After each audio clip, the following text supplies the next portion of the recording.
네, 베를린은 가난하지만 섹시하다, 라는 말을 했죠. 17년 전에 클라우스 보브라이트 전 베를린 시장이 남긴 유명한 말입니다. 이 말은 당시 베를린이 추구했던 자유로움, 젊음 이런 것들 대표적으로 표현한 말로 회자되고 있습니다. 지금은 가난하지는 않은 도시가 되어 있는 베를린이지만 여전히 그 도시가 추구하고 있는 자유와 젊음은 유효하고 도시 발전의 원동력으로 작동하고 있습니다. 다양한 의견이 평화롭게 소통하고 돈보다는 시간을 투자해서 문제를 해결하고 특히 가난한 예술가들이 도시에 정주하면서 시민과 공존하는 이 베를린이라고 하는 도시의 매력이 현재 우리에게 던져주는 시사점이 많다고 생각이 듭니다. 문화적 관용과 표현의 자유 이런 것들이 여전히 교과서 속에 있는 담론일지는 모르겠으나 현재 우리 그 도시 문화 발전에 상당한 이슈를 제공하고 있는 것은 사실인 것 같습니다. 안녕하십니까? 저는 경기문화재단 정책실장 황순주입니다. 오늘 경기문화재단 정책 라운드 테이블 세 번째 시간 지금부터 시작하도록 하겠습니다. 이곳은 경기문화재단 본사가 자리 잡고 있는 경기 상상 캠퍼스입니다. 오늘 저희가 정책 라운드 테이블 총 6회를 준비하고 있는데 1, 2회는 디지털 문화의 전환이라고 하는 것으로 1, 2회를 가졌고 세 번째부터는 3, 4회는 시민 그리고 지역 문화와 문화 도시로의 전환이라고 하는 주제로 총 2회를 진행할 계획입니다. 오늘은 그 3회째 전환의 시대 새로운 도시와 시민 문화라는 주제로 세 분의 패널과 토론을 함께 하도록 하겠습니다. 오늘 참석해 주신 분들을 간략하게 소개시켜 드리겠습니다. 첫 번째 주제 발표해 주실 지역 문화 생태계 활성화와 지역 문화자치 기반 강화를 위한 새로운 문화도시로의 전환이라는 주제로 춘천 문화도시센터장님이신 강승진 센터장님 참석하셨습니다. 이와 더불어서 경기도의 사례를 좀 들어보아야 될 텐데 경기도 시흥을 도시를 중심으로 시민문화 네트워크를 많이 활발하게 진행해 오셨고 시민과 예술이 공감을 이룰 수 있는 활동들을 많이 해오신 최정수 작가님 참석하셨습니다. 그리고 거버넌스 전문가로서 좋은 도시 거버넌스 즉 협치 시스템 구축과 다부문적 협동 활성화를 위한 성찰과 제안이라고 하는 주제로 국가균형발전위원회 위원이시면서 사회학 박사이신 이창원 선생님 참석해 주셨습니다. 네, 반갑습니다. 오늘도 역시 그 강원 경기문화재단 대표이사님께서 또 토론 패널로 참석해 주셨는데 간단하게 여는 말씀을 박수로 청해 듣도록 하겠습니다. 반갑습니다. 예, 안녕하십니까. 경기문화재단 대표이사 강헌입니다. 네, 또 전투기가 해필 지나가고 있네요. 예. 네, 우리 GGCF 정책 라운드 테이블 전환이 오늘 좀 세 번째 시간을 맞았습니다. 지난 두 번의 라운드 테이블에 다 참여를 해서 저는 뭐 개인적으로도 굉장히 많은 배움의 기회가 되었고 또 새롭게 또 많은 것들을 생각할 수 있는 계기를 마련하는 굉장히 참 가치 있는 시간이었다고 생각됩니다. 오늘도 굉장히 중요하신 새 선생님들을 모시고 굉장히 좀 의미 있는 말씀들이 나오실 거라고 믿어 마지 않습니다. 지금 우리는 이제 또 새로운 어떤 패러다임의 시대를 향해 달려가고 있습니다. 어쩌면 우리 근현대사에서 어떤 이 시민사회 모델을 한번 생각해 보면 처음에는 어떤 일종의 우리가 이제 정말 분단과 전쟁을 극복하고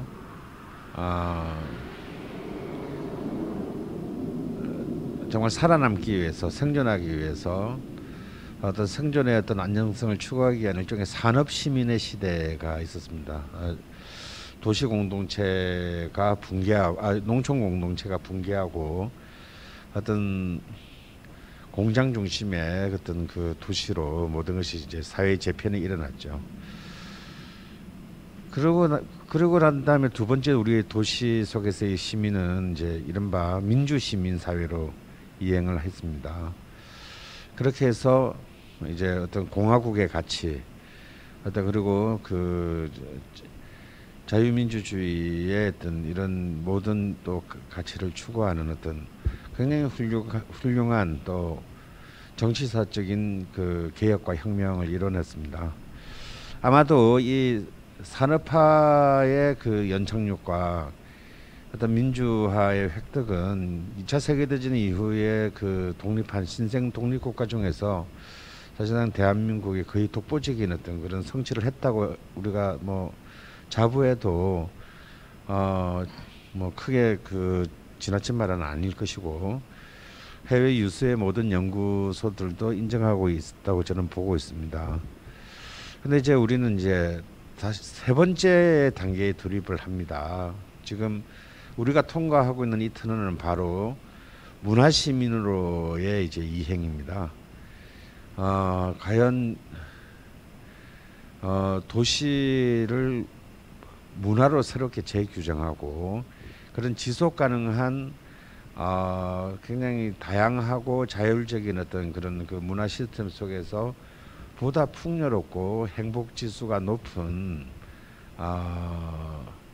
이제 이른바 문화 시민으로서의 삶의 모델을 완성하는 것, 이것이 어쩌면 우리 대한민국의 어떤 그 문화 관련 기관과 또 문화 관련 종사자들이 품고 있는 가장 중요한 어떤 그 전략적 목표가 아닐까 합니다. 저희 경기문화재단도 바로 이런 부분, 이런 그 화두를, 이 아젠다를 어떻게 이제 이 경기도에 적용시키고 또 지속 가능한 어떤 성공을 부를 수 있는 수많은 어떤 정책들을 개발하고 모색하고 있습니다. 오늘 이 자리가 이러한 어떤 작게는 경기도, 나아가서는 대한민국의 어떤 미래의 어떤 하나의 방향을 좀 제시하고 또 고민할 수 있는 어떤 그런 계기가 될 수 있기를 진심으로 바랍니다. 감사합니다. 네, 감사합니다. 첫 번째 발표해 주실 강승진 센터장님 발표 자리로 조금 이동해 주시고요. 경기도는 사실은 기존 문화권이라고 하는 큰 문화 권역에 속해 있으면서 더불어서 31개의 크고 작은 도시들의 연합체라고 할 수 있겠습니다. 지금 저희들한테 요구되는 소명은 어떻게 보면 이제 이 각기 아름답고 다양한 이 도시들의 연대, 그리고 또 도시들의 현장과 현장을 연결하는 일, 그리고 이 공공 서비스와 시민을 연결하는 일, 그리고 시민과 시민이 협력하게 연결하는 일, 뭐 이런 과제들이 아마 다 있는 것으로 생각됩니다. 최근에 국정 이제 법정 문화도시가 진행되고 있고, 그 중에서도 이제 춘천이 1기 문화도시 1호 선정이 됐죠. 2기로 시작됐고 현재 활발하게 그 문화도시 사업들을 내적인 에너지를 가지고 외형화되는 아주 모범적인 도시로 판단되고 있습니다. 오늘 그 강승진 센터장님을 모시고 춘천에서 벌어지고 있는 전환 도시라고 하는 주제의 여러 가지 활동들을 좀 듣고, 특히 오늘 그 시민 문화와 거버넌스라고 하는 주제를 가지고 또 중심에 놓고 이야기를 좀 들어보도록 하겠습니다. 강승진 센터장님 발표 부탁드리겠습니다. 네, 방금 소개받은 춘천 문화도시센터장 강승진입니다. 반갑습니다. 제가 이제 주제로 받은 내용은 지역문화 생태계 활성화와 지역자치 기반 강화를 통한 새로운 도시문화로의 전환이라는 굉장히 좀 어마무시한 주제를 받았는데요. 실질적인 제가 말씀드릴 내용은 최근에 저희 춘천이 전환문화도시를 표방하면서 가지고 있는 고민에 대한 부분이라고 봐주시면 될 것 같습니다. 앞에서 사회자분께서 소개해 주셨듯이 저희 춘천은 제2차 법정문화도시로 선정이 되었습니다. 그리고 문화도시를 준비하면서 춘천은 도시와 문화의 관계를, 그리고 또 여기에 시민과의 관계를 어떻게 설정할 수 있을까에 대한 고민을 먼저 하게 되었는데요. 우선 도시는 흐름과 축적의 산물로 이해를 했습니다. 도시에는 사람들이 모이고 그들의 경험과 지식이 쌓이면서 그 도시만의 방식으로 삶의 방식이 만들어지고 그것이 곧 도시의 문화가 되는데요.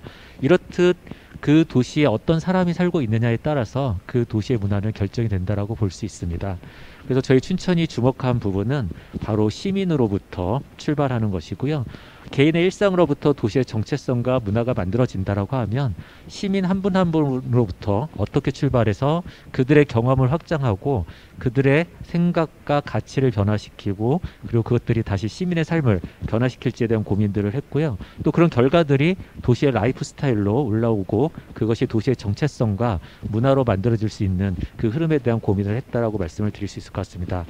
그런 고민의 결과로 시민이 낭만 이웃으로 전환문화도시 춘천이라는 비전을 수립하게 되었고요. 우리 동네에서 만나는 자율적인 문화 안전망을 미션으로 4가지 추진 전략과 실천 목표를 가지고 활발한 활동들을 해나가고 있습니다. 즉 춘천에서 말하는 전환은 시민 한 명으로부터 출발한 삶의 전환이 결국에 도시의 전환을 끌어낸다라고 정리를 할 수 있을 것 같고요. 그 전환들을 통해서 동네에서 만나는 자율적인 문화 안전망을 만들어가겠다라는 의지로 읽어주시면 되겠습니다. 그럼 춘천이 왜 그런 고민들을 하게 됐는지에 대한 이야기를 좀 드려야 될 것 같은데요. 너무나 잘 알다시피 춘천은 성과 광장, 거리에서 축제와 공연이 사계절 내내 펼쳐지는 도시이기도 합니다. 아름다운 자연환경을 가지고 있고요. 수많은 예술가들이 춘천을 찾아 아름다운 춘천의 자연환경을 노래했습니다. 그리고 또 최근에도 수많은 사람들이 발길을 춘천으로 가져오고 있고요. 이렇듯 춘천엔 다양한 볼거리, 그리고 또 먹거리, 그리고 다양한 문화자원들을 가지고 있는데요. 그러다 보니까 1995년에는 전국을 대표하는 문화도시로 이미 기성정되는 영광을 얻기도 했었습니다. 물론 이때 저희 춘천이 전국을 대표하는 문화도 선정될 수 있었던 배경에는 춘천 마임축제, 춘천 인연극제, 춘천 연극제 등 공연예술축제가 굉장히 중요한 역할들을 했다라고 볼 수 있을 것 같습니다. 그리고 이러한 과정들 속에서 춘천은 낭만의 도시, 호반의 도시, 축제의 도시, 영감의 도시, 나들이 하기 좋은 도시라는 세대는 다르더라도 춘천에 이런 비슷한 인상을 갖게 되는 결과들을 얻었습니다. 그로부터 26년이 흘렀습니다. 근데 그 26년 동안 우리 춘천 시민의 삶은 어떻게 변화했을까에 대한 고민을 하게 되었는데요. 그리고 시민들과 예술인들의 곁에 진짜 낭만이 함께하고 있는지에 대한 고민들도 좀 가져봤습니다.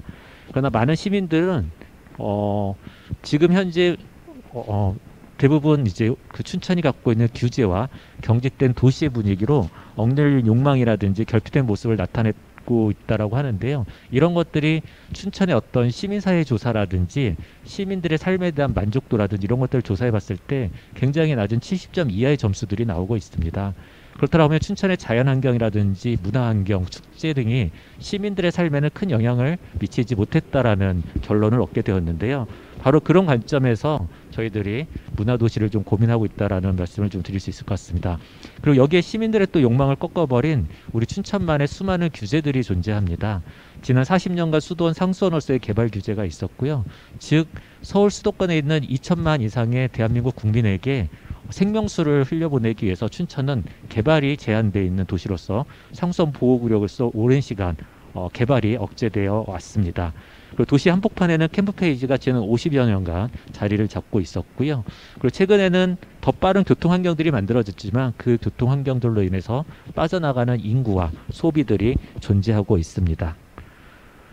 네, 한때는 한집 건너 예술가가 살고 있다라고 했던 춘천인데요. 최근에 춘천은 28만 춘천 인구 중에 춘천시 공무원이 1,600명, 교원 4,800명, 도청 공무원 1,700명, 그 밖에도 시의 산하기관이라든지 도에 관련된 공공기관들까지 합하면 굉장히 많은 수의 공무원과 중공무원 그리고 그의 가족들이 춘천의 인구를 다수를 차지하고 있습니다. 그래서 지금 한 집 건너 공무원이 살고 있다라는 얘기가 심심치 않게 나오고 있고요. 이 공무원들이 갖고 있는 문화들이 있다 보니까 하고 싶은 말을 삼켜야 하는 경직된 도시로 좀 변해가고 있다라는 이야기들도 심심치 않게 시민들은 하고 계십니다. 문화도시를 준비하면서 많은 시민들을 만났습니다. 시민들은 대부분 이대로는 안 된다. 우리에겐 변화가 필요하다라는 얘기를 많이 하셨고요. 그 중에서도 특히 우리에겐 전환이 필요하며 남들에게 보여주기 위한 낭만이 아니라 시민의 낭만을 찾고 싶다고 말씀들을 하셨습니다. 관광객을 불러 모으기 위한 축제가 아니라 시민을 위한 축제가 중심이 되어야 한다라는 이야기들도 하셨습니다. 이렇듯 도시문화 발전에 있어 밖으로 향했던 시선을 안으로 돌려 나와 이웃을 우리의 문화 생태계를 살펴보려고 합니다. 더 많은 관광객을 이끄는 사업이 아니라 시민의 일상을 풍요롭게 할 수 있는 시민의 욕망에 물꼬를 틔우기 위한 실험들로 문화의 적 소통과 참여를 끌어내고자 합니다. 문화의 주체로 시민을 전면에 세우고자 합니다. 크고 작은 변화를 만들며 서로에게 긍정적인 영향을 미칠 수 있는 문화 생태계를 만들고자 합니다. 이런 것들을 통해서 걸어서 자전거로 자동차로 10분 안에 만나는 문화 활동의 연결망을 춘천 구석구석 동네 단위로 확대하려고 하는데요. 그 안에서 시민들이 낭만 이웃으로 활동할 수 있을 거라는 생각을 하고 있습니다. 새로운 이웃을 기꺼이 환대하는 멋진 시민들이 있는 도시, 나와 공동체, 도시를 위해 해보고 싶던 일을 시도할 수 있는 도시, 시민이 진짜 주인공이 되는 문화도시, 즉 춘천의 낭만 이웃들을 통해 춘천이 다시 찾고 싶은 낭만은 시민들이 저마다 가진 잠재력과 시민들이 품고 있는 가능성을 통한 도시의 전환이라고 할 수 있습니다. 자, 그럼 그런 도시 문화를 만들어가는 데 있어서 거버넌스가 굉장히 중요할 거라고 보는데요.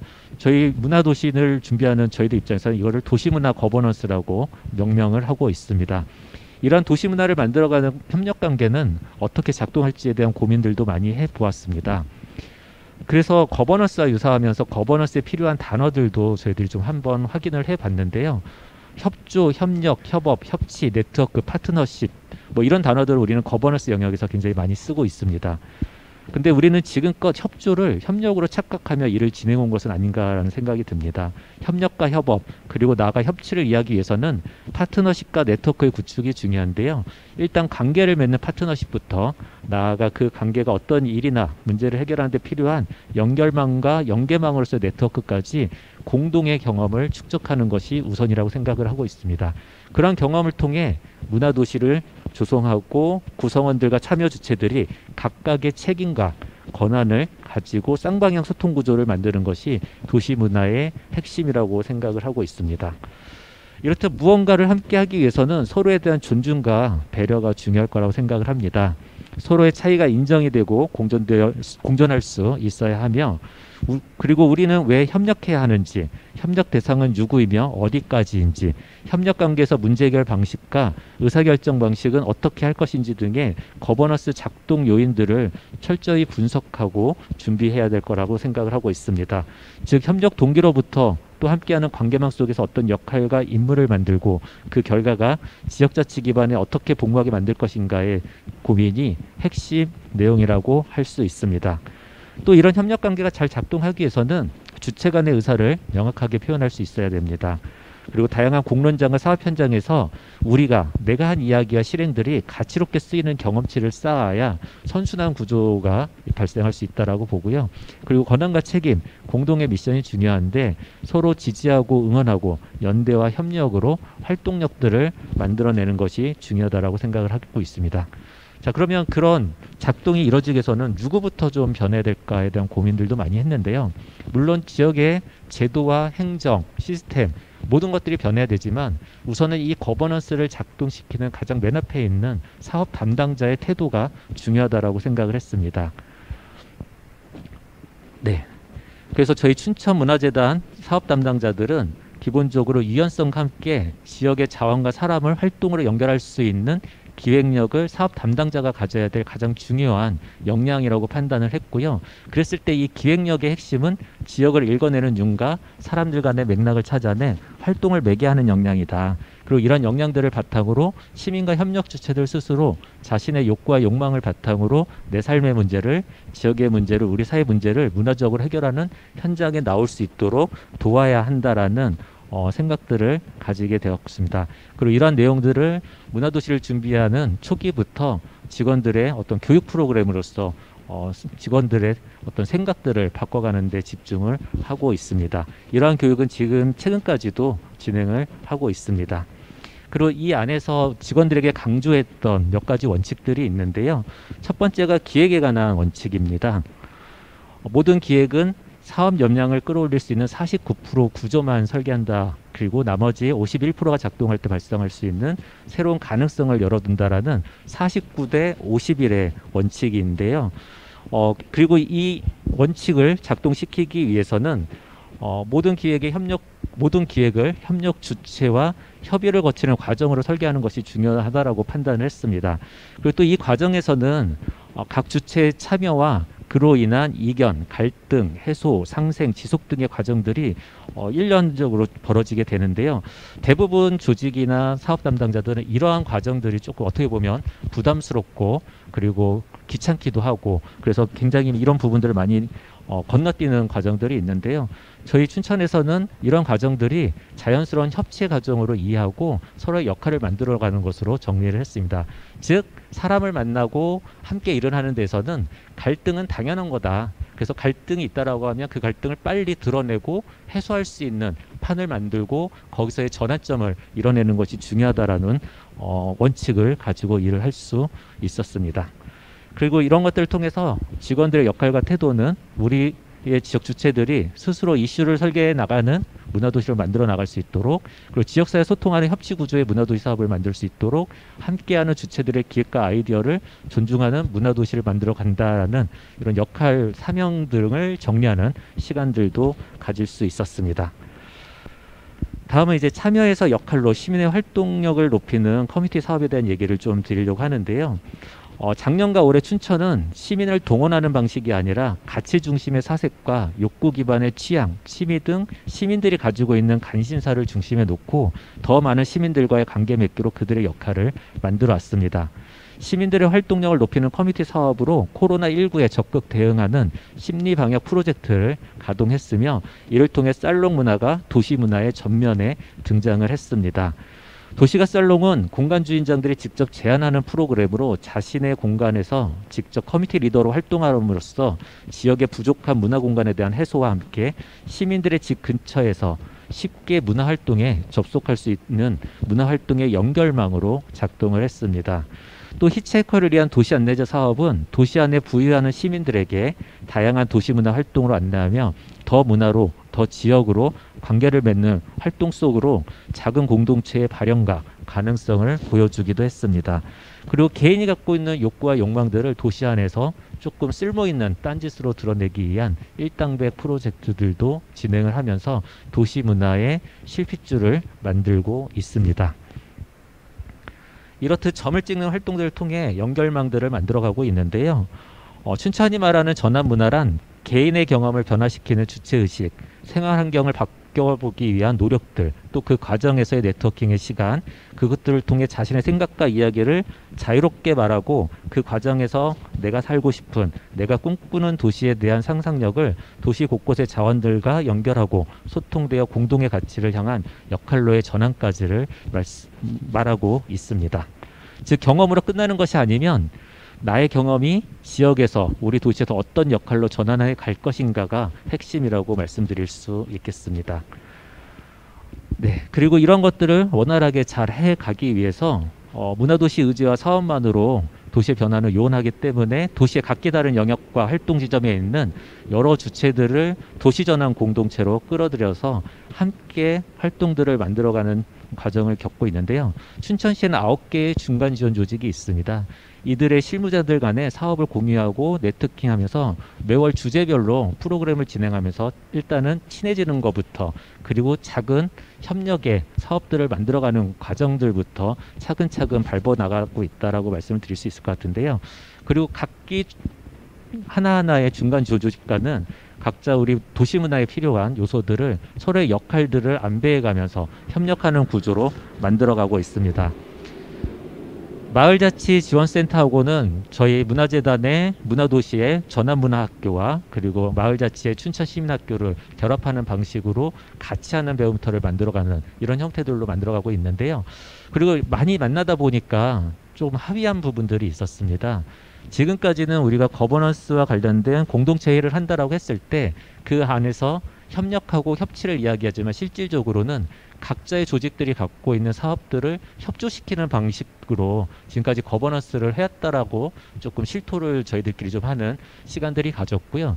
그래서 각자 있는 사업을 가지고 계속 만나기보다는 1년에 한 번씩 이 8개 조직들이 무엇을 향해 일을 할 것인가에 대한 일종의 방향성들을 정렬하는 것으로 합의를 좀 이끌어냈습니다. 그래서 올해 춘천에서 8개 조직이 서로의 역할을 탐색하고 공동의 방향성을 가져가는 키워드는 돌봄입니다. 이 돌봄의 키워드를 놓고 각각의 조직에서 어떤 일을 통해서 춘천을 변화시킬지에 대한 이런 고민들을 하고 있고요. 그런 고민의 과정에서 새롭게 서로의 역할들을 세팅해가는 과정으로 나가고 있다라고 말씀을 드릴 수 있을 것 같습니다. 그리고 지역에 관련된 이제 공공 문화 관련 기관들과도 함께 협업과 연대의 틀들을 놓고 있고요. 지역에 있는 문화원과도 춘천학 연구와 디지털 기록관 구축 등의 사업들을 진행하고 있습니다. 네, 그리고 이런 도시문화 거버넌스를 만들어가는 데 있어서 가장 중요한 부분 중 하나가 바로 점으로 활동하게 될 시민들이라고 생각을 합니다. 춘천의 전환문화도시는 자율적 시민의 작은 행동으로부터 시작을 한다라고 생각을 하고 있습니다. 그래서 우리 시민들의 곁을 지켜주고 지역에서 외롭거나 소외되어 있는 이웃들을 챙길 수 있는 문화시민 모임으로 봄바람을 조직해서 운영을 하고 있고요. 이 봄바람을 춘천 문화도시의 주요 의제들을 스스로 결정하고 사업들을 직접 수행하면서 참여 예산제까지 좀 진행해보는 이런 일련의 과정들을 이 봄바람 안에 태워서 또 진행을 하고 있습니다. 그리고 추진체계의 커뮤니케이션의 구조들은 이것들이 그냥 경직되게 작동하는 방식이 아니라 지역의 여건이나 사업계획 조정 관리 등에 따라 유연하게 변형이 가능한 조직으로 문화도시 센터를 중심으로 문화시민 모임, 봄바람, 실무협의체, 행정협의체 그리고 또 중요한 의사결정과 자문을 지원한 문화도시 정책위원회의 구조를 가지고 각각의 주체별 역할들을 만들어 가고 있습니다. 네, 이렇듯 춘천은 올해 문화도시 사업의 5년의 여정에 있어서 1년차에 들어가고 있는데요. 올해 1년차의 역할을 도시의 전환을 위한 준비의 기간이라고 생각을 하고 있습니다. 그런 측면에서 가장 가까운 곳에서 가장 가까운 이웃들과 문화활동을 엮어갈 수 있도록 시민과 공동체를 발굴하고 지원하며 활동 공간을 도시 곳곳에 만들어 가는데 집중을 하고 있습니다. 그리고 우리 동네에서 만나는 자율적 문화 안전망의 토대를 잡아내기 위해서 가까운 이웃들과 문화활동을 만드는 주체적 시민들을 발견하는 사업들을 적극적으로 하고 있고요. 그리고 이렇게 발견된 시민들이 스스로의 역할을 찾고 의사결정의 권한을 주도하는 공동체로 발전할 수 있도록 다양한 모임들을 지원하고 있습니다. 그리고 공동체 활동을 가능케 하는 도시적 담론 형성과 분위기 조성을 위해 각종 라운드 테이블이라든지 포럼 그리고 세미나 같은 부분들도 이 시민들과 함께 다양한 형태들로 진행을 하고 있습니다. 또 이와 함께 지역에 있는 예술가들과의 어떤 관계망도 중요할 것 같습니다. 다양한 문화예술 활동의 생태계를 조성하기 위해서 예술가들의 역할도 중요한 부분인데요. 바로 이런 예술가들의 역할을 지금 원도심에 머물러 있다라고 하면 이것들을 읍면 단위로 좀 확대시키기 위한 고민들을 하면서 문화예술 교육에 대한 부분들을 굉장히 집중적으로 고민을 하고 있습니다. 그리고 예술가의 사회적 이상과 인식 정립을 통해 예술의 공공적 가치의 창출을 위한 예술가들을 예술가 시민으로 성장시키는 특화 사업들도 준비를 하고 있습니다. 그리고 이러한 것들을 통해서 우리 춘천은 10분 안에 연결되는 문화예술 활동과 공간을 조성하고자 합니다. 동네 카페, 책방, 공원 등을 일상에서 만나는 생활단위 문화공간으로 재주목해서 보고 있고요. 마을의 빈집 등을 마을의 빈집과 그리고 비어있는 공간, 유휴공간들을 활용한 문화예술 활동의 어떤 창작과 창업 기반을 조성하는 부분들도 사업들로 만들어가고 있습니다. 그리고 또 새롭게 주목하고 있는 부분이 산책로와 자전거 도로입니다.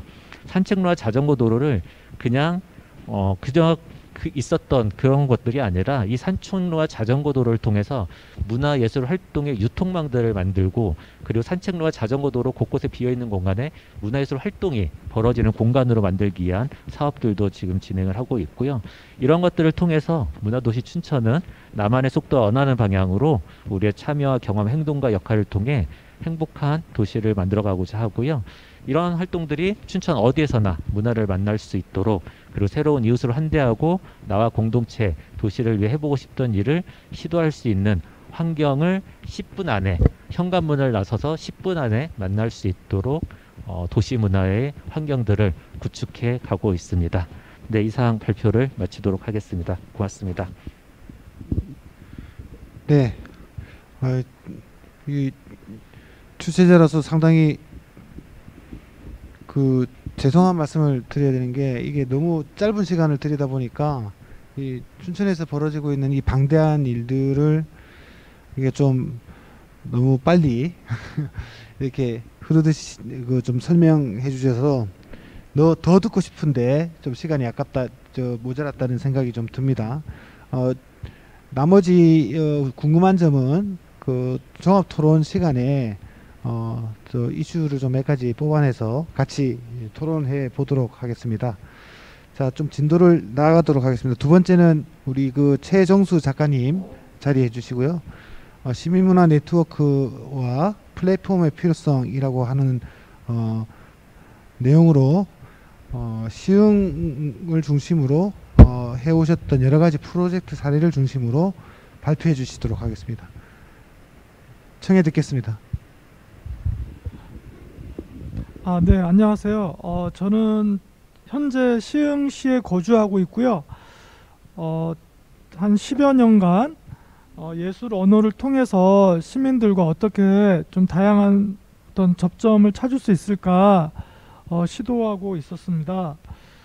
이번에 토론 주제에 맞춰서 지금 제가 말씀드릴 부분은 현장에서 이루어지는 다양한 예술 프로젝트들이 비단 시흥뿐만 아니고 모든 전국 방방곡곡에서 이루어지고 있잖아요. 근데 여기서 저는 이제 미술 작가이자 기획자로서 참여를 저랑 같이 했던 협업 프로젝트 사례만 선별을 하였고요. 그리고 그 과정에서 어떻게 서로 공동 기획부터 시작해서 운영, 홍보까지 어떻게 이루어졌는지에 대한 몇 가지 사례를 좀 여러분께 소개하고자 합니다. 그리고 이번 사례들 중에 모든 사례가 우연히도 저희 경기문화재단과 시흥시와 협업으로 진행된 사업이었습니다. 경기만 에코뮤지엄 사업에서 이런 어떤 좀 좋은 어떤 내용 사례들이 만들어졌고요. 그러한 사례들이 만들어질 수 있었던 거는 다행히 이 사업이 제 기억이 맞다면 2016년부터 지금까지 이어져 오고 있습니다. 그런 사례가 과연 있는가 싶을 정도로 그런 가운데에서 이제 시민들과 만나게 되고, 저 역시 시흥시 출신이 아닌데 잠시 거주하고 있는 과정에서 지역을 이해하고 사람을 만날 수 있는 계기가 되었습니다. 그래서 지금까지 이런 프로젝트들이 만들어질 수 있었고요.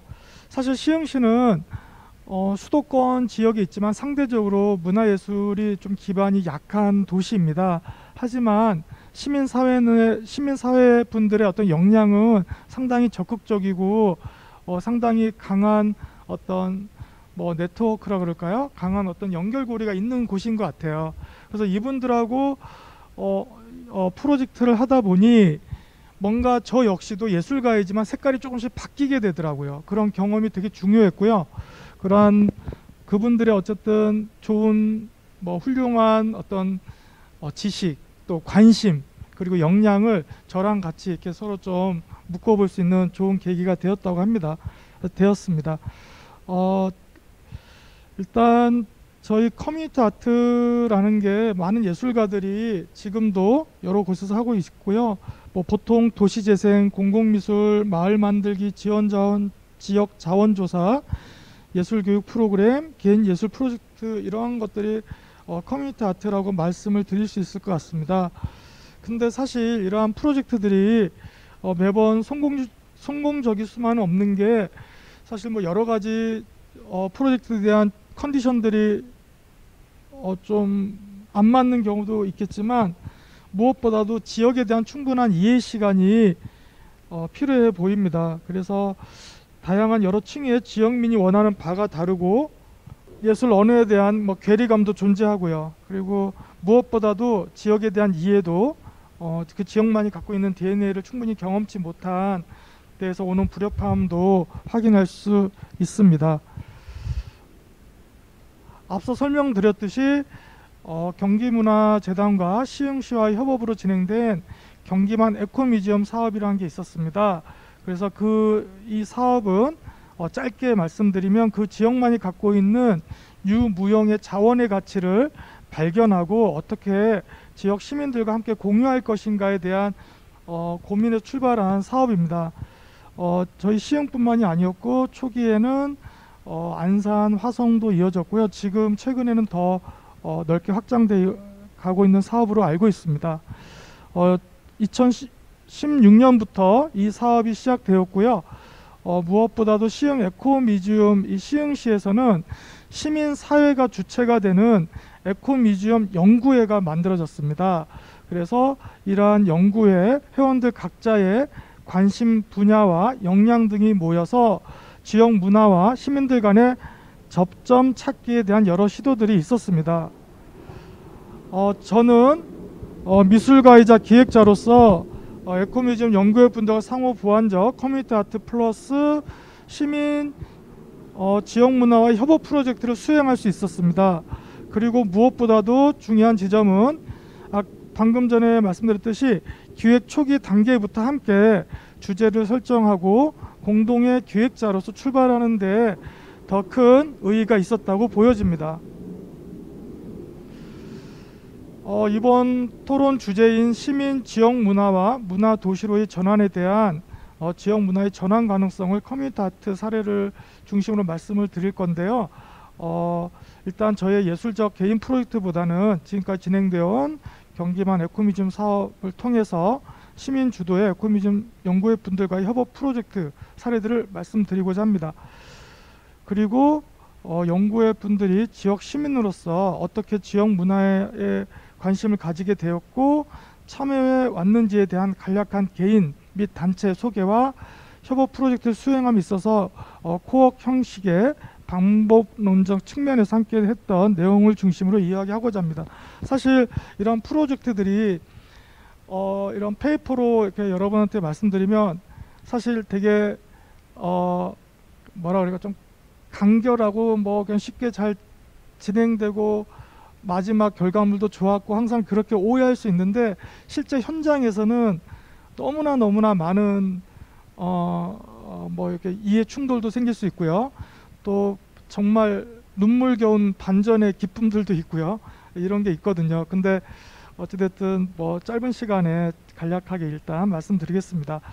그 전에 앞서서 일단 보통 커뮤니티 아트라고 했을 때 저희 작가들이 좀 참여했던 내용인데요. 2015년도 시흥시 오래된 재래시장이 있었습니다.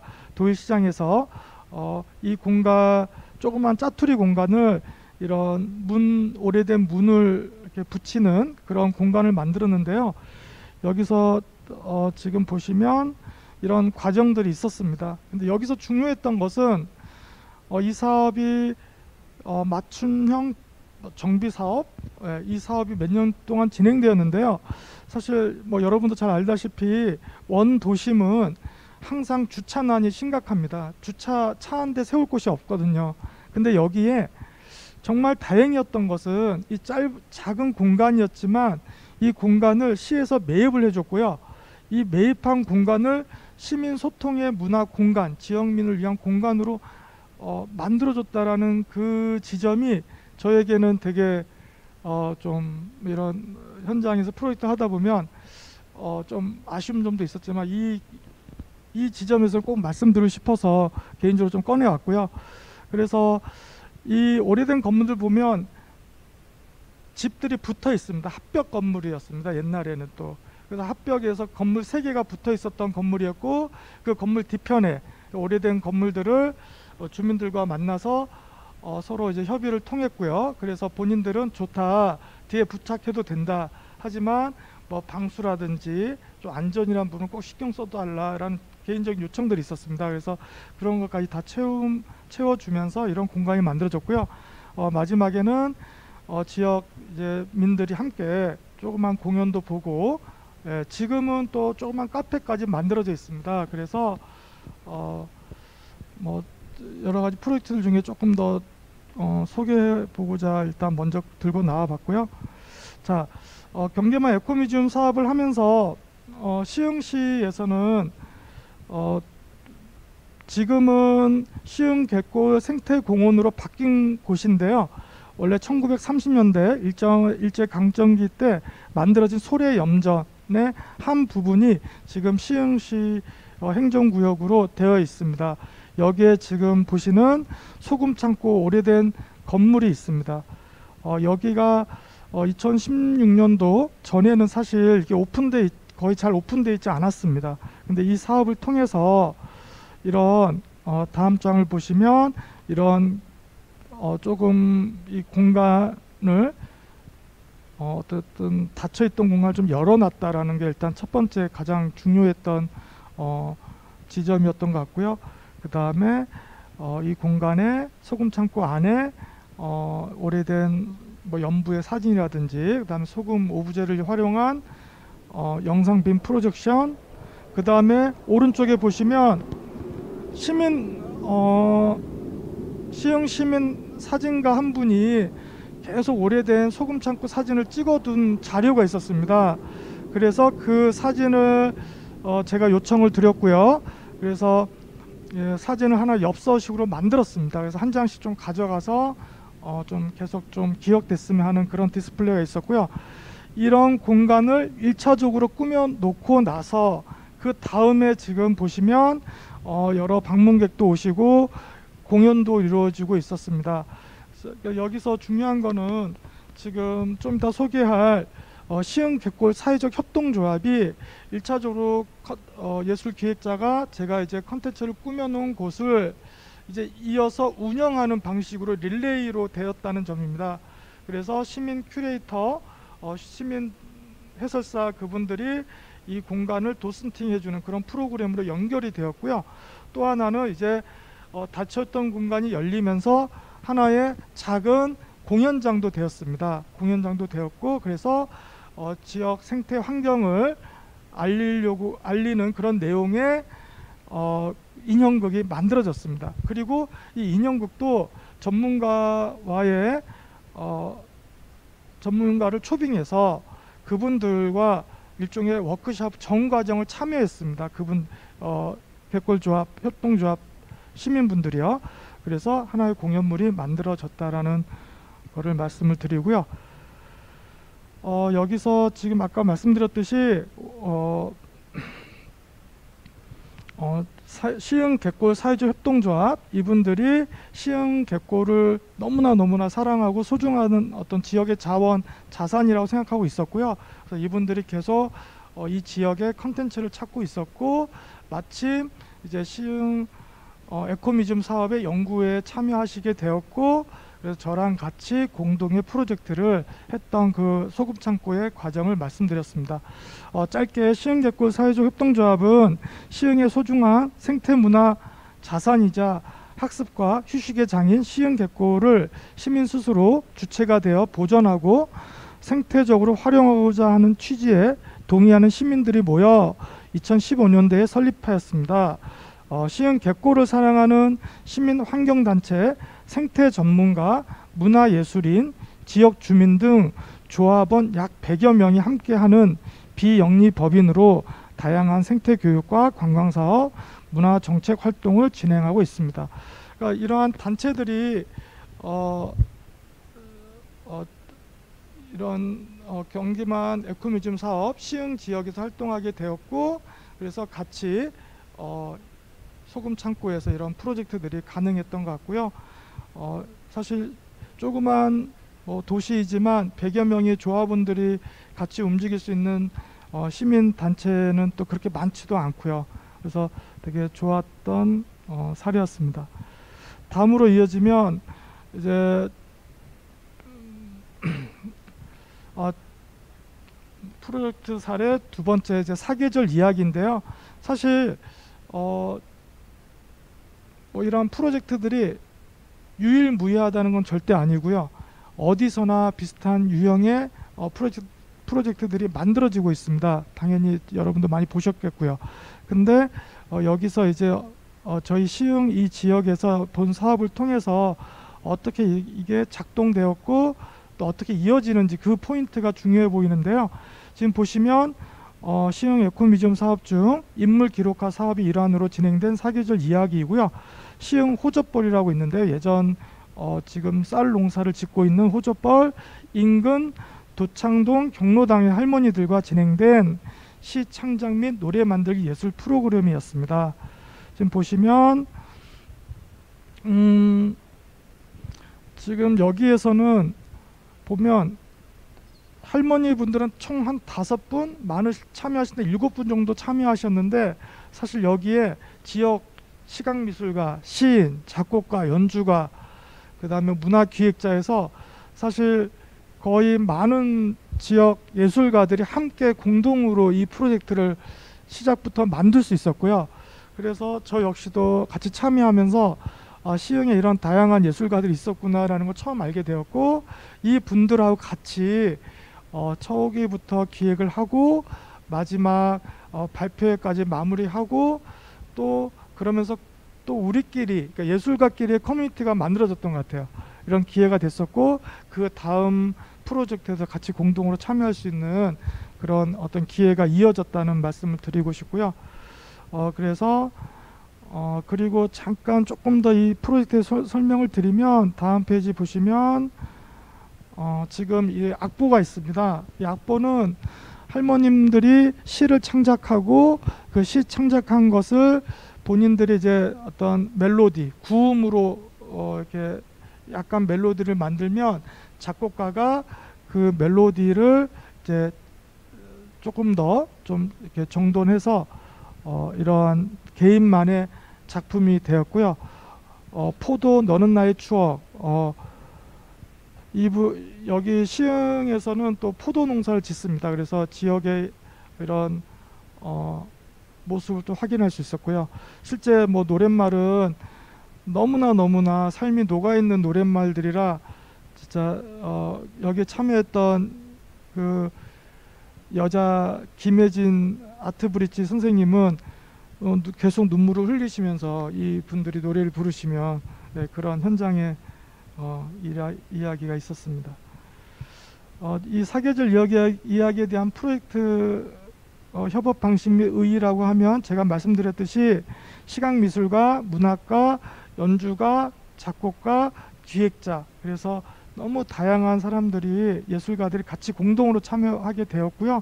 아까 말씀드렸듯이 경로당 할머니들 직접 쓰신 시와 글을 구음을 통해서 작곡가가 멜로디화했고 발표까지 이어졌습니다. 그리고 시흥 지역에는 곰솔 누리숲 문화예술 행사에도 같이 지역 시민으로서 그리고 문화예술 창작사로서 같이 참여할 수 있었던 계기가 되었습니다.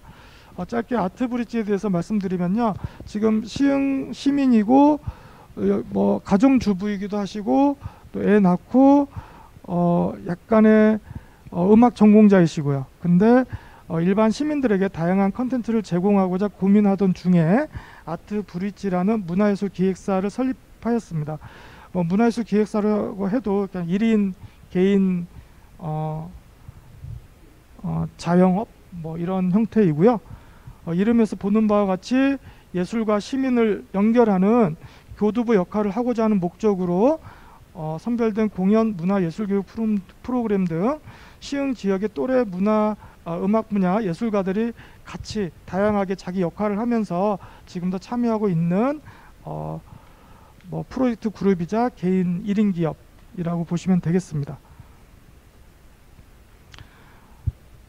프로젝트 사례 예술로 누리는 하루가 저희 시흥 에코 뮤지엄 사업에 제가 좀 꼭 해보자 직접적으로 좀 욕심을 가지고 했던 사업인데요. 이 사업을 보면 지금 이 디자인도 저희 연구회 분들이 다 같이 모여서 디자인에 참여를 하였고요. 지금 총 4km 그러니까 한쪽 방향이 왕복 8km죠. 4km의 구간을 저희 하루 동안 어떻게 시민들이 산책했을 때 곳곳에 이야기를 집어넣고 사람들하고 같이 호흡할 수 있을까? 비록 짧은 시간이지만요. 그런 출발해서 4km가 심리잖아요. 심리. 그래서 그거를 언어적 좀 유희를 통해서 1구간부터 총 6구간을 걷고 심리, 알고 심리, 보고 심리, 듣고 심리, 놀고 심리, 쉬고 심리로 해서 그 테마에 맞게끔 각각의 문화예술 어떤 컨텐츠를 다 집어넣은 거죠. 이 모든 것들이 시민이자 우리 저 연구회 분들이 같이 다 1인 또 기획자가 돼서 이 프로젝트를 수행할 수 있었습니다. 자, 2019년도 시화공단과 주민 거주 지역을 가로지는 차단 녹지 또는 완충 녹지로 불리웠던 이 4km 숲 산책로 구간인 곰솔 누리숲에서 진행된 문화예술 행사였습니다. 음악, 미술, 공연, 퍼포먼스, 전시물 등 다채로운 문화예술 콘텐츠를 시민들이 산책하면서 만나고 체험할 수 있는 형식으로 구성하였고요.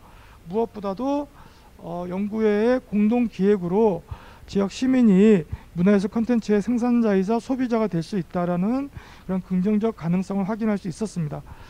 저는 이 프로젝트에서는 기획자이자 예술 감독이었는데요. 각 구간별 연구회 분들 중에서 기획을 또 원하시는 분들이 맡았고, 그래서 총 4인이 어떻게 보면 공동 기획자가 되었었고요. 저는 전체적인 어떤 조율하고 협의 그런 역할에만 좀 비중을 두면서 그분들도 좀 원하는 방향에서 좀 기획을 할 수 있게끔, 그래서 상당히 되게 저의 자화자찬일 수 있는데 잘 끝난 마무리된 행사라고 볼 수 있겠습니다. 첫 번째 이제 총 6구간 중에 이제 공정여행 동네 봄이라는 곳에서 1구간 걷고 심리를 진행을 하였고요. 이분들도 실제 그러니까 예술 분야인 분들, 예술 분야와 관련 없는 분들이신데 예술가를 또 초청해서 그분들하고 협의를 통해서 이런 프로그램을 만들어 냈습니다. 그리고 이분들이 지역을 여행하는 그런 프로그램을 계속 개발하고 있는데요. 그래서 그분들이 사전 모집, 참여도 그러니까 사진 모집을 통해서 참여도와 홍보 같은 것도 좀 높이는 그런 역할도 하였습니다. 지금 두 번째 보시면 엄혜령 시민이세요. 또 역시 시민이고 연구회 분이셨는데요. 5구간 놀고 심리 이 구간을 기획을 하셨고요. 전문 배우와 시민 배우 11분이 참여한 판타지라는 테마로 숲속에서 우연히 만나는 이런 캐릭터들과 또 이 배우분들 이분들하고 같이 일종의 좀 해프닝을 만드는 그런 프로그램을 기획을 했고요. 역시 시민 배우분들의 아이디어로 숲에서 우연히 만나는 다양한 캐릭터를 연출하였습니다. 앞에 설명을 드렸고요. 총 4km 심리인 만큼 이걸 단어 언어적 유희를 심리로 바꿔서 이런 컨셉을 만들었고요. 일단 1구간에서는 동네봄, 공정여행 동네봄이 이 구간을 만들었고, 4구간에는 지금 소개되진 않았지만 아까 사계절 이야기 같이 했던 김혜진 음악 하신 분하고 같이 음악 연주, 문학, 지역, 생활, 문화예술 공연, 아주 다채로운 공연을 또 기획을 하였습니다. 그리고 5구간 아까 마지막 소개드린 판타지아, 거기에서는 엄혜령 선생님이 놀고 심리로 해서 판타지아라는 주제를 통해서 이러한 진행을 해봤는데요. 여기서 또 중요했던 게 전문 배우 5인의 섭외를 본인이 하셨고요. 시민 배우 11명도 실제 모집을 하셨고요. 또 이분들하고 또 마인 강사 초빙해서 워크숍도 했고요. 그 다음에 전문 배우와 시민 배우가 혼합돼서 현장에서 이제 이런 캐릭터까지 만들어서 실제 마무리까지 너무 잘하셨습니다. 그래서 이분이 여기에 참여했던 한 분은 또 너무 경험이 좋아서 또 개인 문화 콘텐츠 개인 사업자를 내서 또 이런 문화예술 행사나 이런 거를 기획하고 싶다라는, 그래서 또 뭐 제가 듣기로는 어디 선정돼서 이제 좀 적극적으로 시민 배우를 활동하셨던 분이 이제 실질적으로 이제 기획자가 되는 그런 일도 있었습니다. 예, 앞서 소개한 협동조합 공정여행 동네봄이 있었고요. 여기서 보시면 아파트 마을 안에서 아이를 잘 키우고자 했던 경력 단절 엄마들이 공정여행과 양성가정 학습을 시작으로 해서 이런 협동조합이 만들어졌습니다. 그래서 지금까지 아주 열심히 활동을 잘하고 계시고요. 또 엄혜령 이분은 실제 시흥 지역분이 아니시고 이사 온 지 얼마 안 되셨어요. 그러니까 이주민인 거죠. 아무런 연고도 없는 동네에서 아파트 전단지를 보고 우연찮게 어떤 프로그램에 참여하면서 이분이 그 원래 문학 전공 글쓰기 전공을 하신 분이신데, 그러면서 이제 자신의 어떤 끼 감춰왔던 이런 게 이제 출판 강행물까지 이제 만들어내는 그런 모습으로 발전을 하고 있습니다. 그러니까 제가 지금 소개드리는 분들이 전문 기획자도 아니시고 그러니까 지역 시민이시고 너무나 이제 좋은 경험이었던 시흥 에코뮤지엄, 경계만 에코뮤지엄 사업을 통해서 같이 만나게 되면서 우리들끼리의 네트워크가 만들어졌고 이분들이 이런 활동을 이어갈 수 있었습니다. 마지막 마무리를 하자면요. 최근 코로나19 팬데믹으로 인해서 커뮤니티 아트 프로젝트들이 사실 많이 위축되어 있고요. 사실 커뮤니티 아트라고 하면 일단 시작이 일본 현장의 사람을 만나는 것이 출발점이잖아요. 근데 이 또한 어려움 속에 비대면 방식인 온라인상에서 이야기를 전할 수밖에 없는 그런 상황이 되었습니다. 하나의 소통 방식, 매체의 확장 가능성을 실험하는 측면에서는 긍정적인데요. 사실 지역, 마을 곳곳에 스며들기에는 역시 한계성을 지니고 있다고 보여집니다. 위에 언급한 프로젝트 사례들은 예술가 중심, 즉 작가 중심적 커뮤니티 아트보다는 지역 사회에서 어떻게 예술가와 시민사회와의 프로젝트 협업이 이루어졌는지에 대한 간략한 사례를 말씀을 드렸습니다. 그리고 앞서 소개된 사회는 우연히도 모두 가정주부이기도 합니다. 이들은 아이를 키우는 엄마이기도 하고요. 지역 시민으로서 환경, 생태, 문화예술에 관심도가 높은 공통점을 지니고 있습니다. 그리고 이들과의 프로젝트에서의 다양한 협업 방식이 소금창고 해설사, 큐레이터 역할도 가능하게 되었고요. 시흥 개골 사회적 협동조합 분들이요. 그리고 시각미술가와 문학가, 작곡가 등 지역의 예술가들끼리의 또 커뮤니티가 만들어질 수 있는 계기가 되었고요. 그리고 예술로 누리는 하루, 곰솔 누리숲에서 진행되었던 행사에서는 에코뮤지엄 연구의 공동, 그러니까 총 4인이 주제 선정, 구간별 프로그램, 현장 운영 방식, 워크샵, 모집과 홍보 등 전 과정을 같이 초기부터 그날 마무리까지 같이 갈 수 있었습니다. 그러니까 약간의 이런 사업을 통해서 스스로가 좀 성장할 수 있는 인큐베이팅의 어떤 기회를 저 역시도 그리고 그분들도 가질 수 있었던 것 같고요. 이러한 협업 방식이 가능했던 주요 요인은 에코뮤지엄 사업이 수년간 너무나 다행히 수년간 지금까지 이어져 왔다라는 점인데요. 그래서 같이 보통 뭐 다 아시겠지만 공모사업 한번 따서 한번 했다가 또 1년 끝나면 또 헤어지고 또 그런 경우가 너무 다반사이긴 했는데요.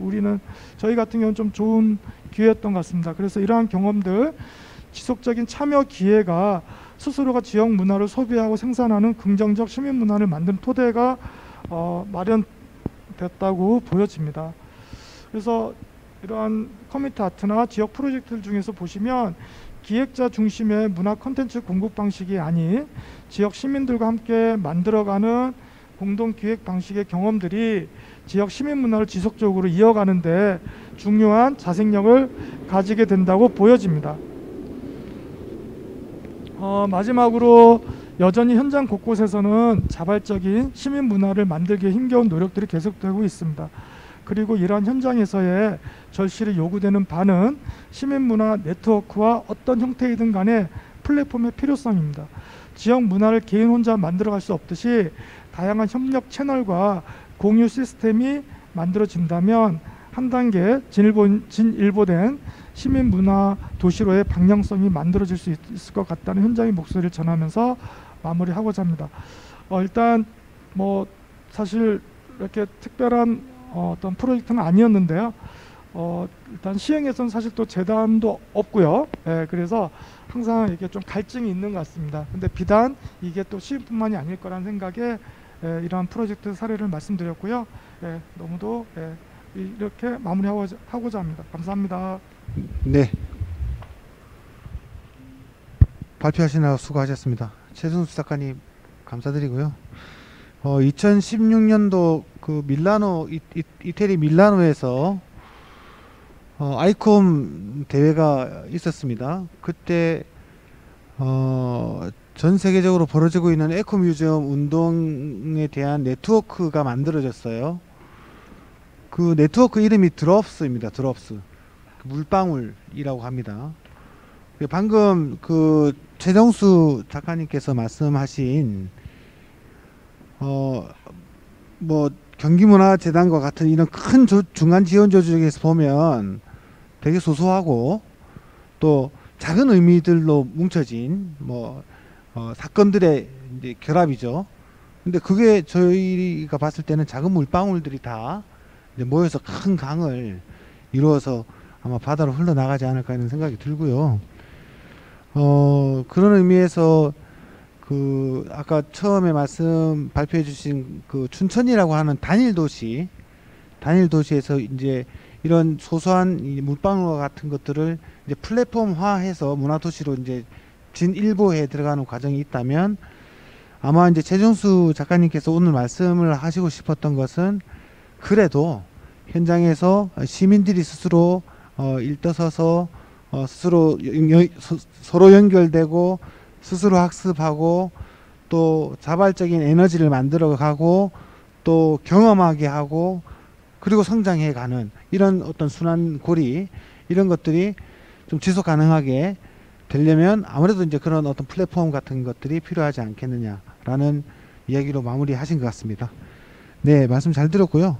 바로 넘어가겠습니다. 우리 이창원 박사님 시민주도의 열린 협치 구축과 활성화를 위한 성찰과 재현으로 되어 있고 제가 발표를 듣기 전에 조금 설명을 드리자면 지금 뭐 ESG 뭐 경영인이 뭐 이렇게 해가지고 지금 여러 과제들이 이제 공공 영역에서부터 많이 확산되고 있고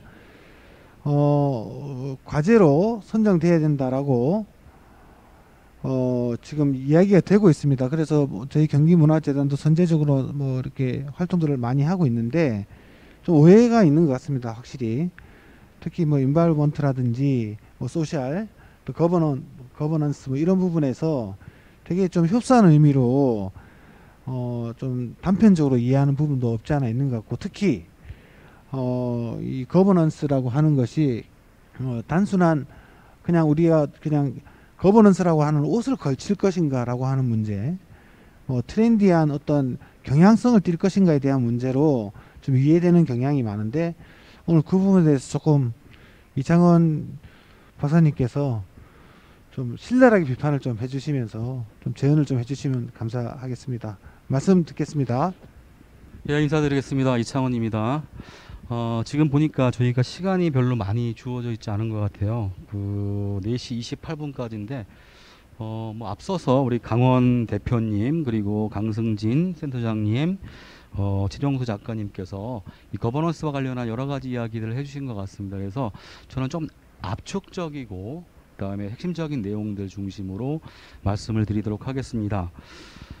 제가 이제 오늘 오면서 그 거버넌스 얘기를 어디서부터 시작할까에 대한 고민을 했습니다. 그리고 물론 이제 일반적으로 많이 알려진 개념이기도 하지만 사실은 피부로 와닿지 않는 개념이기도 했어요. 그래서 이걸 어떻게 설명할까 고민하다가 자료를 찾았는데 돌아가신 그 신영복 선생님 계십니다. 이분이 쓴 책을 보니까 공부라는 단어가 있더라고요. 공자와 부자. 사람이 도구를 갖고 있는 모양이다 이렇게 되어 있어요. 즉 농사짓고 사는 삶이 공부다라고 했는데요. 이거를 다시 뒤집어 보면은 두 가지 개념이 나오는 것 같아요. 하나는 지속 가능한 발전이고요. 하나는 거버넌스, 협치다 이렇게 생각이 들었습니다. 왜? 농사를 짓고 사는 삶이라고 했을 때 농사를 잘 짓기 위해서는 두 가지가 필요합니다. 첫 번째, 계절의 변화를 알아야 되죠. 자연과 인간의 조화를 깨우치는 것이 무엇이다? 그게 바로 공부다. 두 번째, 농사를 잘 짓기 위해서는 사람과 사람의 관계를 잘 맺는 게 굉장히 중요합니다. 그러니까 사람과 사람의 관계 맺기라는 게 결국은 협치인 거죠. 거버넌스인 거죠. 그래서 지속가능 발전, 거버넌스, 지속가능한 도시와 관련해서 논의할 때 이 공짜 부짜를 한번 고민해 보시는 게 좋겠다 이런 생각이 듭니다. 제가 한 20여 년 정도 이 거버넌스 연구를 해왔습니다. 근데 공부를 하면서 결과적으로 정리되어 있던 최종 결론은 그거였어요. 거버넌스를 왜 공부하느냐? 세상에는 사실은 무엇이 옳고 그르다라고 단정 짓기가 참 어렵습니다. 이분법적으로 구획하기가 어렵고요. 저는 이제 많이 강조하는 게 무엇이 옳다 그르다라기보다는 무엇이 중한디라는 것이 굉장히 중요한 것 같아요. 거버넌스가 바로 그런 걸 주는 것 같아요. 여러분도 한번 고민해 보십시오. 다이아몬드 자동차 아파트가 있습니다. 그리고 쌀과 공기와 물과 협동이 있습니다. 자, 어떤 게 더 중할까요를 아는 것, 무엇이 중한지를 아는 것이 바로 이 거버넌스이자 지속가능한 발전이 아닌가라고 생각합니다. 우리는 늘 전자에 대해서만 고민을 합니다. 아파트, 자동차, 다이아몬드를 쟁취하기 위해서 한평생을 살고 있지 않을까에 대한 자기 반성을 해보는 것이 필요한 시점이지 않겠나 이런 생각이 듭니다. 자, 무엇이 중한디를 아는 것, 그게 바로 거버넌스다 이런 생각을 하면서 말씀을 드리도록 하겠습니다. 이 거버넌스 논의와 관련해서 제가 좀 강조드리고 싶은 게 있어요. 뭐냐면은 사실은 이 논의는 기존의 어떤 국가와 시민사회의 어떤 대결 구도가 아닌 새로운 변화의 어떤 과정들이죠. 이를테면 국가, 시장, 시민사회가 단순하게 쟁투하는 것이 아니라 협동하면서 시너지 효과를 내는 것이 이제 거버넌스다라고 할 수 있는데, 그런 시대를 맞이한 게 한국 사회는 좀 늦었어요. 유럽은 이미 이제 민주주의를 경험했고, 한국 사회 같은 경우에는 87년 민주항쟁을 거치면서 90년대, 2000년대를 거치면서 이제 거버넌스 논의가 정착됩니다. 제가 처음 그 거버넌스 논의를 접하게 된 게 2000년대 초반이었어요. 그리고 2000년대 중반부터 이제 지역사회 속에서 거버넌스 논의를 많이 수용했는데, 사실 이 거버넌스 논의와 관련해서 세 가지 경향이 존재합니다. 하나는 신공공관리적 관점이 있어요. 그러니까 적은 비용을 들여서 커다란 효과를 내려고 하는 그런 이제 경향들이 있는 거고요. 또 하나의 경향들은 일정 정도 작은 정부, 그러니까 권력이 정부가 역할들을 제대로 하지 않은 거죠. 그걸 일종의 마찬가지로 시민사회에게 적은 비용으로 전달하면서 효율성을 제고하려고 하는 어떤 일종의 신자유주의적 경향도 있고요. 이 거버넌스를 통해서 대의제 민주주의를 변화시키고 강화시키고 권력의 정당성을 제고하고 시민 참여를 강화하면서 다원적 가치를 이제 보호하는, 한편으로 이걸 통해서 정치적인 것을 좀 더 확장시켜내고 이 공공성과 그리고 시민성을 개발하는 일종의 민주주의적 과제로서 거버넌스를 이해했던 그룹들도 분명히 있습니다. 하지만 이 과정들이 지금까지 잘 돼 왔는가에 대한 부분들은 조금 더 고민해 볼 필요가 있습니다. 그래서 우리가 이제 거버넌스를 얘기할 때 그 세 가지 유형을 얘기합니다. 정부 주도형의 거버넌스, 그다음에 기업 중심의 거버넌스, 또 시민사회 중심의 어떤 거버넌스를 이야기합니다. 우리가 꿈꾸는 것은 정부 주도의 거버넌스, 기업 중심의 거버넌스가 아니라 시민 참여의 거버넌스를 이야기하는 것이죠. 유엔이 이제 거버넌스와 관련해서 굿거버넌스를 이야기합니다. 8가지 정도를 이야기하는데 그중 몇 가지 말씀드리면 투명성입니다. 그리고 효과성입니다. 그다음에 규제의 질에 대한 문제입니다. 그리고 공정의 문제, 법치주의 문제가 있어요. 그리고 중요한 것은 공정성. 그리고 마지막으로 이제 가장 중요한 게 뭐냐면 참여입니다. 시민의 참여입니다. 그래서 거버넌스는 자칫 잘못하면은 오인의 메커니즘이 될 수 있습니다. 근데 이것이 제대로 작동하기 위해서는 뭐가 필요하냐면은 그게 필요합니다. 자원의 공유, 정보의 공유, 그리고 권한과 책임의 공유, 성찰의 공유가 있어야 되는데요. 우리 사회에서 거버넌스는 여전히 정보나 자원 정도에서의 어떤 공유밖에는 그 단계 이상은 나아가지 못하고 있다는 평가들도 꽤 있습니다. 그러니까 이걸 극복하기 위한 방법은 무엇이냐에 대한 논의들도 있었죠. 그 중에 하나가 참여민주주의 확장, 다원민주주의 확장, 그리고 담론민주주의 확장이라는 차원에서 논의들이 진행되고 있다, 이렇게 볼 수 있을 것 같습니다. 지속가능한 도시와 관련해서 거버넌스 논의들은 그 이클레이라고 있습니다. 지속가능성을 위한 세계 지방정부 협의회 이클레이가 있는데요. 전 세계 125개 국가의 2,500개 도시가 참여하고 있는 지방정부의 협의체입니다. 여기서 그 여러 가지 비전과 약속을 제시했는데요. 2021년부터 2027년까지 이클레이 약속과 전략 비전이라고 말미에서 이제 합의한 것 같습니다. 이 부분에서 보면은 바로 이제 이 거버넌스와 지속 가능한 발전을 가장 중요한 것으로 보는 거죠. 지속 가능한 사회라는 것은 결국은 뭐죠? 우리가 추구하는 목적입니다. 그리고 이것을 실현시킬 수 있는 수단으로서의 어떤 거버넌스 이야기를 하고 있는 거죠. 이클레이가 예전에 한번 그 지속 가능한 도시, 그다음에 협치의 성공 요인들과 관련해서 몇 가지 조사들을 했었습니다. 전 세계 도시들을 쭉 조사해 보니까 공통적인 특징이 있다는 거예요. 그 중에 4가지가 있었습니다. 자, 이걸 한번 살펴보도록 하겠습니다. 첫 번째가 혁신적인 지방정부의 전략입니다. 또 문화고문화도 마찬가지죠. 혁신적인 경기문화재단 리더들의 전략이 필요하다는 거죠. 두 번째 뭐가 필요하냐? 시민사회 이니셔티브입니다. 정부의 이니셔티브도 중요하지만 시민사회의 이니셔티브가 굉장히 중요하다. 세 번째, 거버넌스는 결국은 나와 다른 그룹과 소통하는 것이죠. 연계하는 것이고요. 그 다음에 그걸 통해 가지고 시너지 효과를 내는 것이기 때문에 네트워크 간의 연계가 굉장히 중요하다는 것입니다. 그리고 거버넌스는 결국은 제도로서 보장될 수밖에 없죠. 왜냐하면은 지방정부가 바뀌거나 지방정부 수장이 선거를 통해 바뀌면 이 정책도 바뀌는 경우가 많아요. 이걸 어떻게 유지할 것인가에 대한 고민들은 결국 법과 제도일 수밖에 없죠.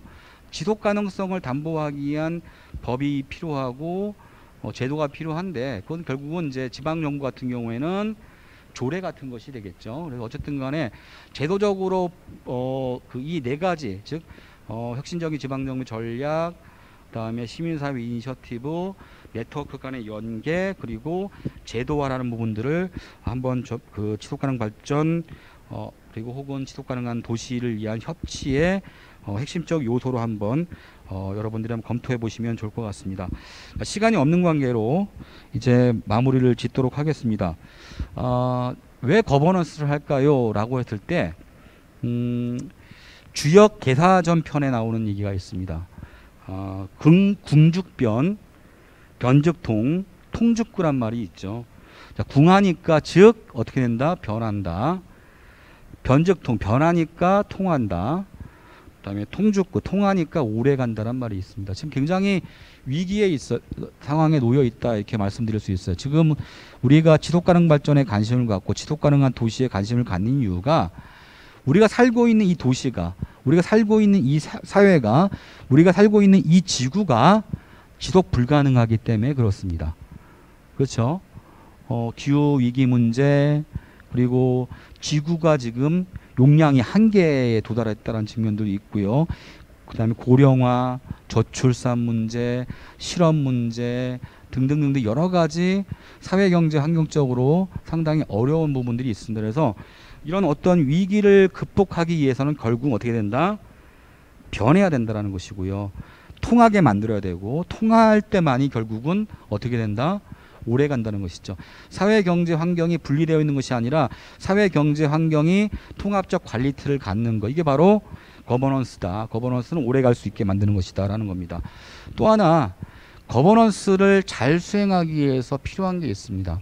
아까 5인의 메커니즘이라고 얘기했죠. 일종의 소프트한 통치 방식으로 거버넌스를 활용하는 혹은 자기의 어떤 그 표를 만들어내기 위해서 일종의 좀 가면을 쓴 것이죠. 이런 식의 어떤 거버넌스는 오래 갈 수가 없다라는 거죠. 그렇기 때문에 그리고 중요한 것은 공정해야 된다는 부분이에요.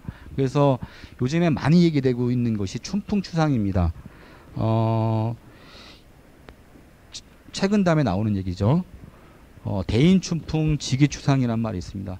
자기한테는 좀 더 엄격하고 남한테는 봄바람 같은 따뜻하고 배려하는 마음들, 이것이 바로 결국은 거버넌스를 잘 작동시킬 수 있는 요인이다, 이렇게 말씀을 드리면서 이따가 토론 과정에서 조금 더 유엔 지속가능 발전 목표라든지 혹은 유럽이나 해외에서 진행되고 있는 이 거버넌스 사례에 대해서 말씀을 드리도록 하겠습니다. 자, 여기까지 하고 마치도록 하겠습니다. 네, 수고하셨습니다. 자리해 주시고요. 곧이어서 바로 오늘 뭐 몇 가지 주제가 이슈가 나왔는데 토론으로 바로 연결되도록 그렇게 하겠습니다. 제가 토론 자리로 좀 자리를 옮겨서 얘기를 하도록 하겠습니다. 네. 그 이창헌 교수님, 위원장님, 그 좀 연결해서 바로 좀 이야기할게요. 그러니까 거버넌스라고 하는 담론들이 있고 한국 사회에 이식되고 있고 성장하고 있는데, 특히 저희는 이제 문화예술 이제 분야에서 특히 이제 경기문화재단 같은 경우는 사실은 그 출발은 거버넌스 모델로 출발을 했다고 저희는 생각을 합니다. 근데 사실은 아직은 뭐 협치 체계를 가지고 있다라고 생각은 하지 못하고 있고, 관치의 일부를 뭐 담당하고 있는 이 정도의 수준이라고 생각하는데, 뭐 좀 뭐 상징적으로 한국 거버넌스, 특히 이제 뭐 이창헌 박사님께서는 문화예술에도 되게 관심이 많으시고 지역사회와 또 협력 관계에서도 많은 활동들을 하고 계시니까 단편적으로 한번 여쭤볼게요. 한국의 거버넌스 지수, 점수로 따지면 몇 점 정도 될까요? 예, 그 선행 연구들이 좀 있습니다. 그 모건대학교 장수찬 교수님께서 그때 연구했던 그룹에서 이제 거버넌스 지수라기보다는 이제 어느 정도에 도달되어 있는가에 대한 부분들을 얘기했었는데, 실제적으로 이제 아까 얘기했던 정보라든지 재원까지는 일정하게 공유하는 측면들이 있긴 하죠. 근데 하지만 권한과 책임이라든지 그리고 성찰의 책임까지는 도달하지 못한 것이 한국 거버넌스의 수준인 거다라고 보시고, 주로 이제 위탁이라든지 용역의 수준이다라는 거예요. 협업이라든지 정책 결정 과정에서 참여하고 그 결정들을 함께 집행하는 차원에서의 어떤 거버넌스가 작동되고 있는 경우는 사실은 좀 드물지 않는가, 네. 이런 부분이 있죠. 이 부분들은 사실은 뭐 누구의 잘못인가에 대한 얘기를 또 따져야 되는데, 그건 사실은 뭐 정부와 기업과 시민사회로 나눈다라면 1차적 책임은 이제 정부에 있겠지만 시민사회 또한 마찬가지로 자기 반성과 성찰을 할 부분이 좀 필요하다는 것이죠. 이를테면 참여의 문제와 관련해 가지고 사실은 시민사회 내에도 이 중앙정부나 지방정부나 기업과 협동하는 어떤 활동에 대해서 부정적으로 인식하는 시민사회 단체들도 분명히 네. 존재하고 있고, 한편으로 인지도, 거버넌스에 대한 인식도가 아직도 많이 낮은 게 상황이고, 거기에 또 많은 경험들이 좀 부족합니다. 또 전문가들도 많이 부족한 부분들, 그리고 또 시민사회가 그동안 오랫동안 갈등과 투쟁을 중심으로 활동해 왔기 때문에 한편으로 무조건 이기려는 태도들도 갖고 있어요. 네. 이런 것들이 이제 이건 제가 얘기하는 건 아니고요. 영국의 이제 MPO 센터에서 거버넌스를 제약하는 파트너링을 제약하는 몇 가지 요소 중에 하나가 바로 이런 측면들이 있는 거죠. 물론 중앙 정부나 지방 정부도 그렇게 훈련되어 있는 공무원들이라든지 공직자들이 많지 않다라는 것, 그리고 거버넌스 활동을 굉장히 열심히 하는 공직자에 대한 인센티브도 별로 없죠. 승진 제도와 반영되지도 않고, 그리고 늘 또 그 거버넌스나 아니면 협업 활동을 해왔던 사람들이 또 장기 지속적 근무를 하지 않고 중간에 또 다른 데로 이동해 버린 경우들도 있어요. 이런 부분들이 조금 더 한국의 지속가능 발전이나 거버넌스를 제약하는 요소로 작용하기도 하고요. 또 이 거버넌스라는 부분이 굉장히 모호한 개념이에요, 사실은요. 그러니까 어떤 걸 붙여도 다 거버넌스가 되는데, 문제는 이게 시민들도 그렇고 공무원들도 그렇고 성과가 바로 안 나는 거죠. 그러니까 매일 회의만 하다가 끝나는 경우들이 있어요. 많은 지역에서 협치위원회를 좀 만들기도 하고, 저도 이제 몇 군데 지역에 협치위원, 실행위원으로 활동을 하고 있지만 늘 답답한 게 뭐냐면은 거버넌스란 무엇인가를 공부만 하다가 1년 끝나는 거예요. 그리고 또 위원들 또 바뀌어요. 또 새로운 바뀐 사람들한테 거버넌스란 무엇인가, 해외 사례, 국내 사례, 뭐 이런 이야기 또 하다가 금방 끝나는 경우들이 있죠. 그래서 이런 부분들이 아니라 구체적인 전략과 목표와 거버넌스가 연계된다는 거죠. 거버넌스를 위한 거버넌스가 아니라 거버넌스가 어떻게 도시 지속가능 발전과 관련해서 구체적인 사업과 연계될 것인가에 대한 문제. 그렇기 때문에 UN 지속가능 발전 목표가 굉장히 중요하다는 거예요. 이를테면 17개 목표가 있지 않습니까? 17개 목표 중에 첫 번째 목표가 빈곤 종식이에요. 두 번째 목표가 기하 종식과 지속 가능한 농업. 3번 목표가 이제 건강과 보건, 복지 문제. 4번 목표가 지속 가능한 교육과 평생 학습과 뭐 이런 것들이 되겠죠. 5번 목표가 성평등 문제가 있고, 뭐 6번, 7번, 8번 이렇게 쭉 있는데, 뭐 거기에도 이제 사회적인 목표가 있고 경제적인 목표가 있고 그다음에 환경적 목표가 있고 16, 17번이 주로 이제 평화 정의 제도 그리고 글로벌 거버넌스 혹은 파트너십에 대한 부분이 있어요. 그러니까 이런 부분들에 대한 구체적인 목표와 지표를 가지고서 거버넌스를 수행해야 되지, 그냥 거버넌스 하면 좋다라고 해서 거버넌스를 하는 것 자체가 굉장히 소진되는 측면들이 있다라는 거죠. 그래서 아까 제가 말씀드렸던 지속 가능한 도시를 만들고 지속 가능한 문화를 만들어내고 지속 가능성을 담보하기 위한 성공 요건으로서 네 가지를 얘기했던 게 바로 그겁니다. 첫 번째가 뭐였죠? 혁신적인 지방정부 전략인데, 그게 바로 모호한 담론으로서의 거버넌스가 아니라 구체적인 삶의 목표, 도시의 전략으로서, 도시 계획 전략으로서의 지속 가능 발전 목표와 연결되는 그러한 거버넌스 있을 때 대중들은 동의를 하고 또 그 부분에서 굉장히 또 지지를 보낼 수 있는 것이지, 그냥 회의 구조를 갖고 교육만 진행한다고 해서 거버넌스가 잘 작동되는 것은 아니다. 이런 부분들을 말씀드리고 싶습니다. 네. 네.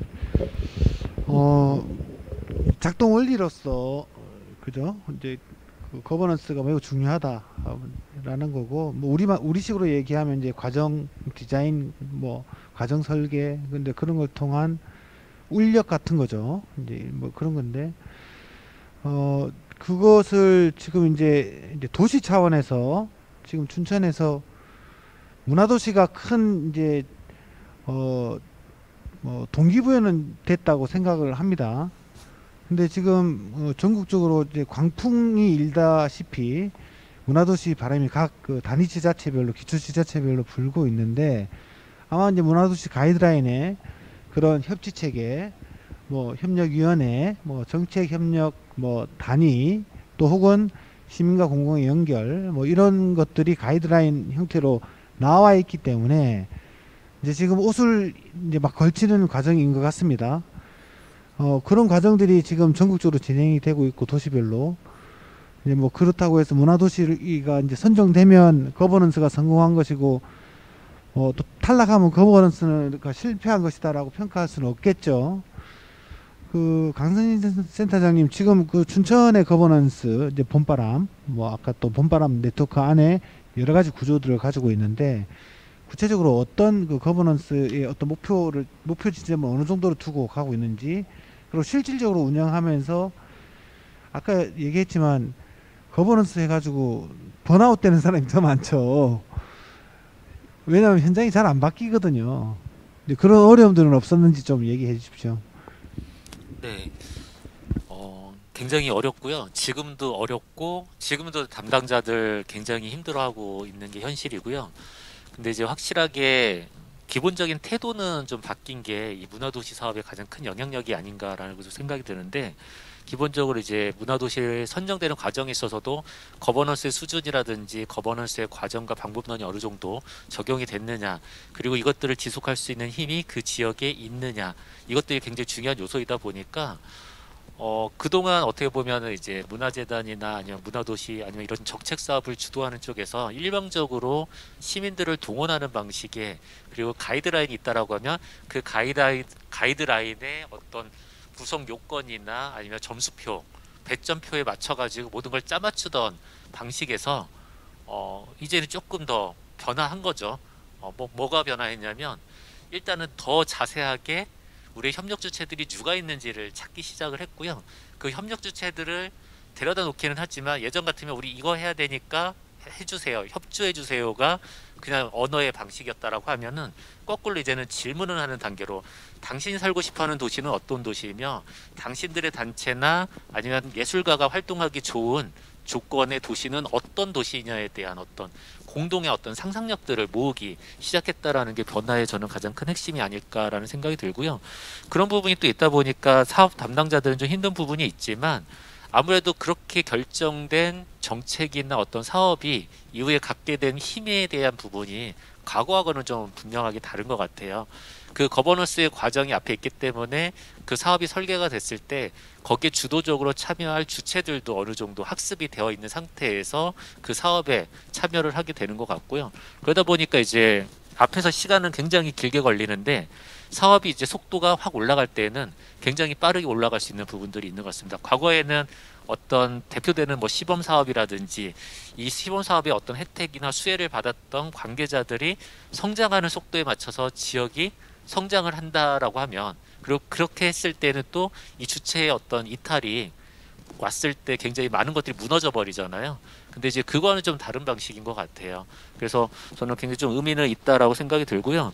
그리고 이제 아까 이제 저희 그 8개 중간 지원 조직이 모였을 때 말씀을 드렸는데 한 달에 한 번씩 모이는데 정말 진도가 안 나가는 거예요. 한 6번 정도까지 만났는데 계속 똑같은 소리를 6번 계속 하고 결론 안 나고 예. 그리고 이제 그러다가 이제 저희들이 결론을 내렸던 게 이거 자꾸 어쨌든 여기 와가지고 우리 거버넌스 하자고 모였는데 서로 자기 거에 대한 명분이나 아니면 자기가 꺼내고 싶은 것들에 대한 것들을 가지고 어떻게 상대를 설득할까에 대한 이 보이지 않는 힘을 자꾸 쓰려고 하는 그 기지가 우리가 계속 작동하는 것 같다. 그러니까 그런 것들을 좀 다 내려놓고 아주 원초적으로 우리 중간지원 조직이 이 지역에 왜 존재하느냐 거기로부터 다시 출발을 해보면 결국엔 우리 춘천을 조금 더 살기 좋은 도시로 만들기 위해서 우리가 각자의 역할들을 하고 있는데 그 각자의 역할에서 방향성 하나만 합의하자. 예. 그리고 그 방향성을 통해 예를 들면 그 방향성으로 가는 데 있어서 각자가 개별적으로 열심히 하고 그 열심히 하는 것들은 어떻게 보면 이제 새로운 사업들을 만들어가는 거잖아요. 그 새로운 사업에 있어서의 협력의 지점들을 찾자. 이런 방식으로 좀 전환되는 과정들이 있었습니다. 그러고 나니까 일단 실무자들 간에 얘기들이 굉장히 활발하게 도는 것 같아요. 과거에 같은 경우에는 아무리 중간지원 조직이다 하더라도 중간지원 조직과 중간조직을 만났다 하면 거기에 리더들의 어떤 합의에 의해서 실무자들한테 떨어지는 구조였다라고 하면 지금 그냥 밑바닥에부터 어떤 요구나 욕구로부터 출발해가지고 일들이 만들어지는 모습들을 좀 볼 수 있는 게 좀 긍정적인 부분인 것 같습니다. 네.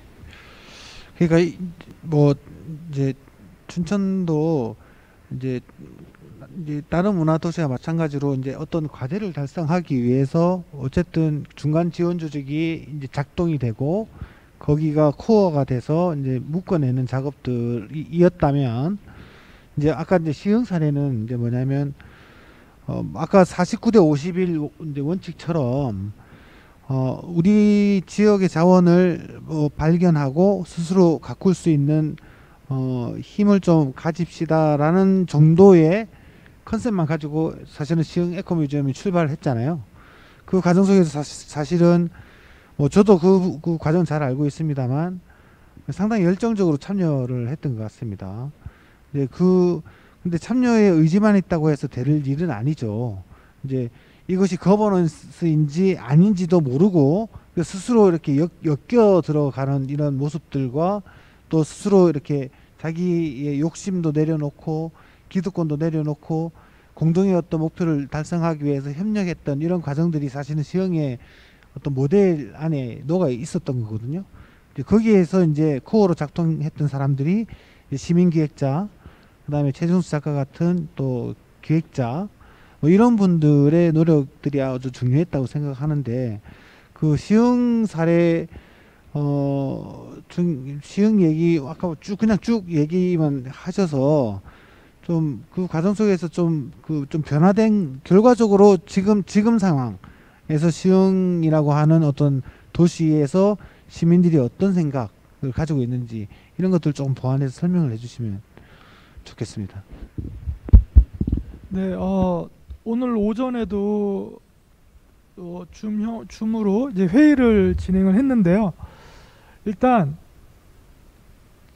이런 긴 그래도 수년간 이 사업을 진행하면서 누가 어떤 단체가 어떤 사람이 좀 더 능동적으로 어떤 관심을 갖고 있다라는 거, 무슨 일을 한다라는 걸 서로 알게 됐어요.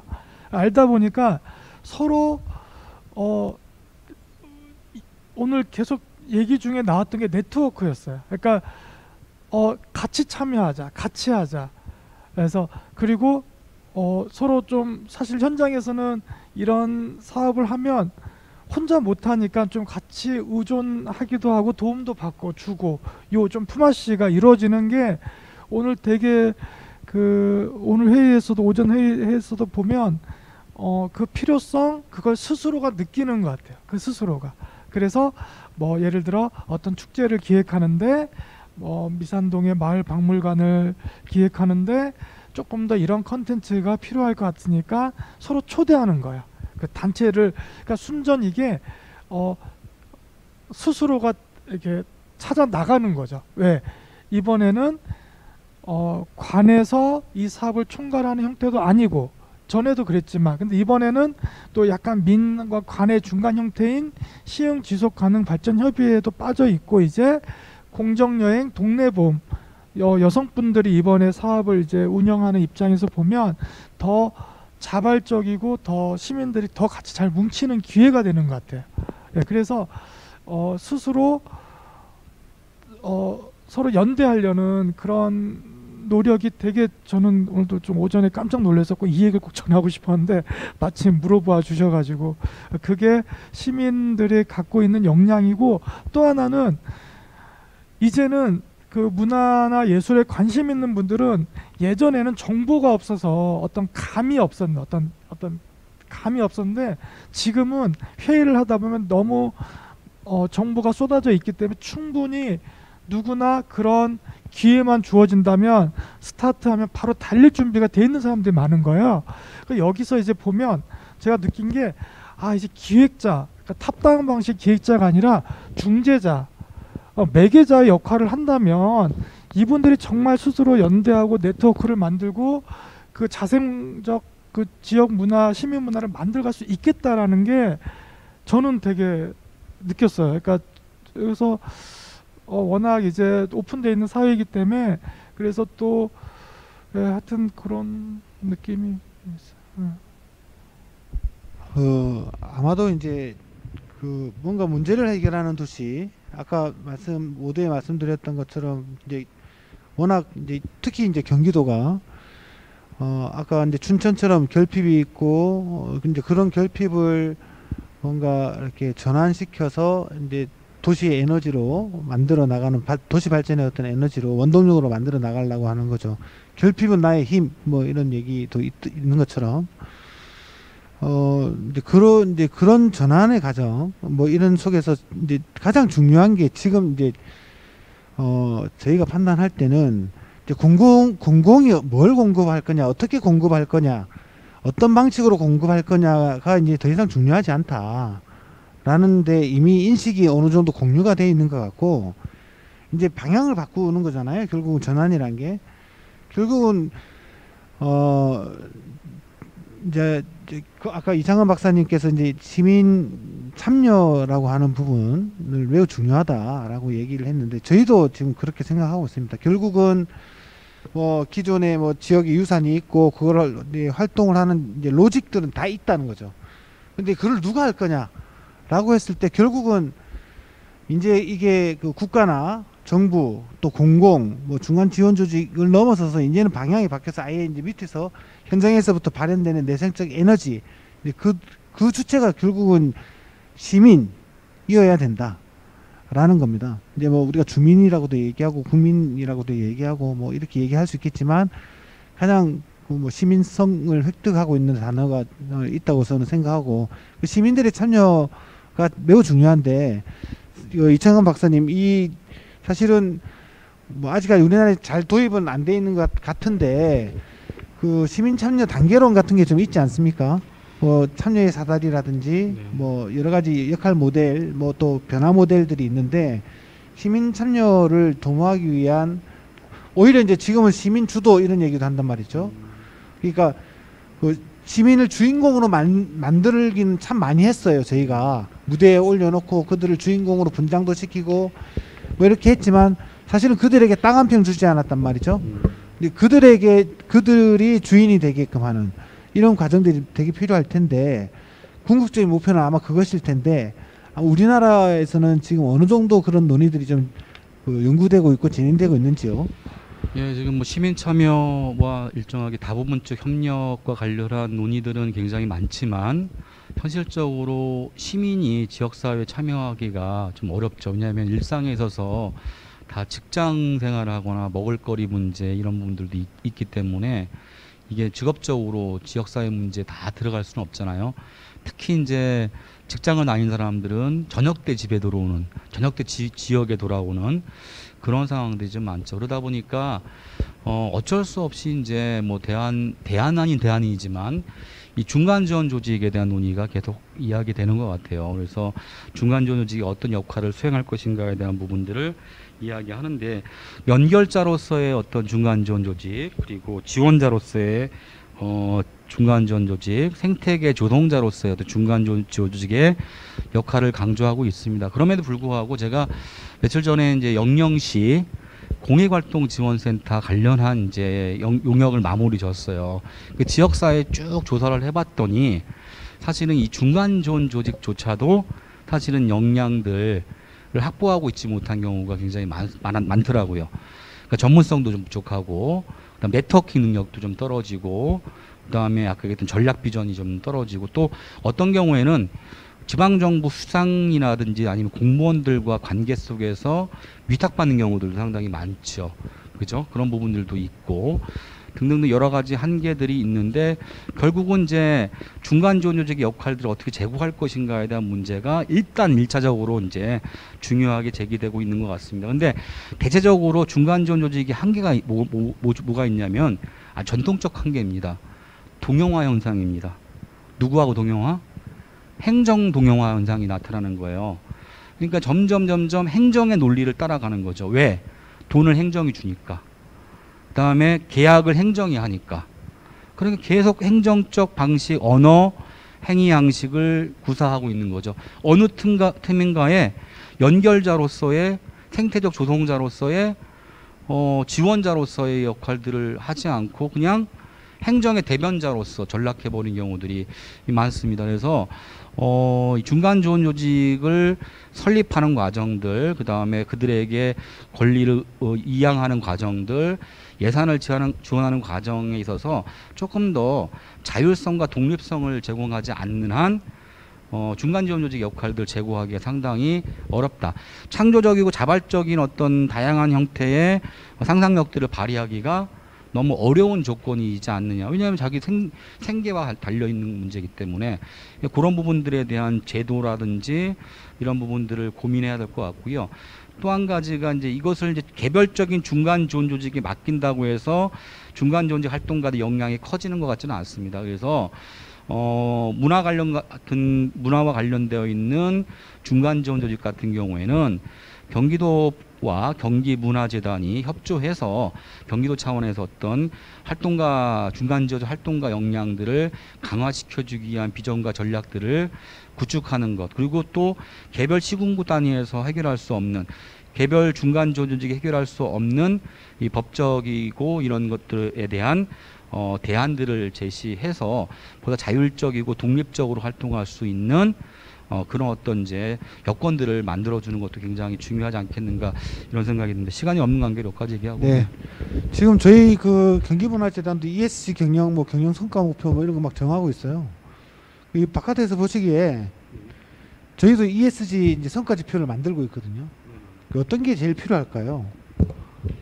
예, 좀 뭐 ESG와 SDG는 어쨌든 세계인의 약속입니다. 제가 이제 시간이 네. 없어서 말을 못했는데, 우리가 2015년도에 여러분들 아다시피 9월 25일입니다. 유엔에 있는 모든 국가 193개 국가가 만장일치로 합의한 게 유엔 지속가능 발전 목표입니다. 2015년부터 2030년까지 이 약속들을 이행을 해야 되는데, 물론 기존 MDG와 SDG 굉장히 차이가 있습니다. 어떤 차이가 있냐면 모든 나라들이 다 참여할 수밖에 없는 것이죠. 과거에 MDG는 가난한 나라 대상으로 했었고요. 주로 MDG의 목표들은 저개발 국가들이 해결해야 될 어떤 경제적인 측면들을 중심으로 해왔다라면, SDG는 이제 환경과 경제 문제, 사회 문제를 포괄적으로 다루고 있다는 것이고, 심지어는 북한도 SDG를 열심히 하고 있습니다. 그래서 올해 여러분들 아시다시피 2021년도 유엔 이 고위급 정치회담이죠. 거기서 헬프라고 하는데, 거기서 지금 그 북한이 VNR이라고 합니다. 자발적 국가 보고서를 발표를 했었어요. 그래서 북한이 지금 현재 어떤 상황인지를 우리가 확인을 했는데, 물론 이제 일본도 했고요. 한국은 지금 발표를 못했습니다. 어쨌든 간에 전 세계가 그렇게 진행되고 있다라는 것이고, 또 하나 이제 ESG가 전 세계적인 합의들을 이끌어내면서 일종의 글로벌 스탠다드가 되는 거죠. 그래서 어쨌든 간에 개별 국가의 기업들도 ESG를 하지 않으면 안 되게 되어 있는 거예요. 의무화돼 버린 거죠. 그렇기 때문에 하게 되는데, 문제는 아까도 뭐 계속 우리 황 실장님이 계속 고민하고 계신 ESG 워싱이에요. 그리고 SDG 워싱인 거죠. 그러니까 세탁이라고 하죠. 본질적으로는 환경과 그다음에 사회 그리고 이 지배구조의 변화를 갖지 않는데, 형식적으로 물건을 팔아먹기 위해서, 기업 이미지를 홍보하기 위해서, 아니면 법을 피하기 위해서 ESG, SDG를 하는 그런 이제 모습들이 많이 보이는 거죠. 근데 어쨌든 간에 기존에 있는 제도만이라도 잘 수행한다라면 좀 나아지긴 할 거예요. 거기에 플러스 뭐가 필요하냐면 ESG, 기업의 ESG 경영의 실천 과정들을 일정하게 참여해서 살펴보는 시민사회 활동이라든지 거버넌스 구조를 만드는 것도 굉장히 중요할 것 같다, 이런 생각이 듭니다. 물론 이제 기업이 이제 예산을 많이 갖고 있고 돈을 갖고 있기 때문에 활성화될 수 있는 측면들도 있다라고 생각이 드는데, 이제 그런 어떤 부분들을 고민해 보시는 게 좋을 것 같다는 생각이 들고요. 어쨌든 이제 재미있는 얘기 하나만 말씀드리고 마무리 짓게요. SDG는 아마 2030년 이후에도 계속 진행될 거라고 저는 확신합니다. ESG도 마찬가지고. 왜냐하면은요, SDG, ESG가 활성화됐던 여러 가지 배경 중에 하나가 지금 기후 위기라든지 여러 가지 환경적 측면들도 있죠. 거기에 플러스 중앙정부, 지방정부의 어떤 강력한 의지가 있는 거고요. 유엔은 작년에 2020년도였죠. 유엔 창립 75주년을 맞이했습니다. 이때 합의했던 게 디케이드 오브 액션이에요. 그게 뭐냐면은 이후 10년 동안 SDG를 어떻게 실행할 것인가가 지구의 미래가 달려있다라고 바라보는 것이죠. 그렇기 때문에 SDG를 열심히 하려고 하는 게 있고요. UN 뿐만이 아니라 G20 정상회담에 오사카 정상회담 그리고 작년에 있었던 사우디아라비아 정상회담에서도 주요 안건이 SDG였어요. 거기다가 이제 아까 ESG, 이클레이 같은 전 세계 지방 정부의 참여들, 대학도 지금 이제 SDG를 수행하고 있습니다. 일본의 경우에는 지금 현재 SDG 추진본부가 만들어져 있는데요. 추진본부장은 총리입니다. 그다음에 부본부장은 내무부 장관하고 외무부 장관이 부본부장으로 되어 있고요. 지방은 지금 우리 지방소멸 얘기하고 있죠. 제일 위기에 놓여 있기 때문에 지방창생 SDG를 하고 있습니다. 그리고 지방금융 SDG를 하고 있고 현재 SDG로 들어가는 비용이 얼마냐? 1년 예산이 60조 원입니다. 그렇게 이제 굉장히 열심히 하고 있고 그렇습니다. 마찬가지로 아까 유엔이 왜 이것을 10년 더 연장할 것인가에 대한 고민들을 하고 있는데요. 올해 이제 유엔 경제사회 이사회에서 늘 1년마다 내는 재원 조달 보고서가 있었습니다. 올해 2021년 8에서 나왔는데 이때 뭐가 나왔냐면은 두 가지 문제로 인해서 2030 의제를 SDG를 10년 더 연장해야 되지 않겠는가에 대한 논의가 있었습니다. 첫 번째가 코로나였습니다. 코로나로 지금 목표 달성이 잘 안 되고 있어요. 특히 1번 목표, 뭐 빈곤 문제라든지 건강 문제라든지 뭐 지속 가능한 농업에 대한 문제라든지 산업 경제 활성화와 뭐 여러 가지 안정적 일자리 문제, 8번, 9번 문제입니다. 불평등 문제, 10번 문제 해결이 잘 안 됐어요. 굉장히 위기의 차이 있습니다. 그리고 12번 목표가 뭐죠? 지속 가능한 생산과 소비예요. 그다음에 13번 목표 기후 변화 문제인데 육상 생태계, 해양 생태계 문제도 15번 목표도 다 지금 위기에 놓여 있었던 거죠. 그래서 지속 가능 발전 목표를 가야 된다라는 거였고요. 또 하나가 뭐냐면 그동안에 지금 인류 역사상 좌파, 우파, 빈국, 그다음에 잘 사는 나라가 늘 갈등해 왔었습니다. 이 갈등을 해결할 수 있는 유일한 방법이 무엇인가를 고민해 봤더니 지속 가능 발전이었다라는 거예요. 그래서 결과적으로 10년을 더 연장할 수 있지 않겠는가라고 얘기하는데 세상의 모든 게 그렇습니다. 여전히 돈 있는 부서가 힘이 세죠. 경제사회 이사회가 가장 힘이 있는 단일 수 있는 거고 여러 가지 조건을 고려했을 때 지속 가능 발전 목표는 좀 진행될 것 같은데 아까 말씀드렸던 것처럼 그것을 수행하는 중요한 수단이 무엇이다? 파트너십이고 거버넌스다라고 이야기할 수 있을 것 같습니다. 예, 이상입니다. 네. 아마 이제 오늘 주제 우리 그 도시 문화, 문화도시 또 문화시민 뭐 이런 어떤 한 담론과 또 도시가 지금 궁극적으로 가야 될 지속 가능한 어떤 그 모습 뭐 이런 것들을 서로 이렇게 연결해주는 키워드가 오늘 나온 것 같아요. 그게 아마 참여가 아닐까 이런 생각이 듭니다. 근데 그게 뭐 거버넌스 이제 얘기 나온 것도 있고 이쪽에서는 이제 아래로부터의 이제 내생적 발전을 조직화하는 뭐 이런 것들의 모양이 될 수도 있고 여러 가지 양태로 나타날 수 있겠으나 어쨌든 최소한의 형태, 최소한의 개념으로 합의를 보자면 참여하지 않겠느냐 뭐 이런 생각이 들고 아마 오늘 이 저 방송을 같이 이렇게 함께 하신 분들도 공감해 주시라고 생각합니다.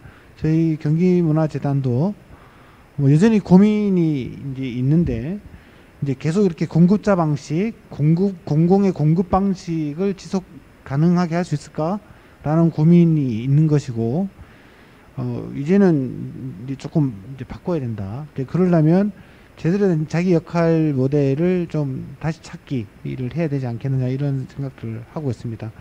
그런 와중에 뭐 지속가능 발전이라든지 ESG 경영이라든지 뭐 이런 또 그 문화도시라든지 뭐 이런 그 화두들이 이제 쏟아져서 저희한테 과제화돼서 오고 있는 지점에 오늘 이 토론은 매우 의미 있었다라고 생각합니다. 하고 싶은 얘기가 더 많은데 오늘 이쯤에서 오늘 모임을 정리를 해야 될 것 같습니다. 경기문화재단 정책 라운드 테이블 제3차 시민 지역 문화와 문화도시로의 전환을 주제로 하는 첫 번째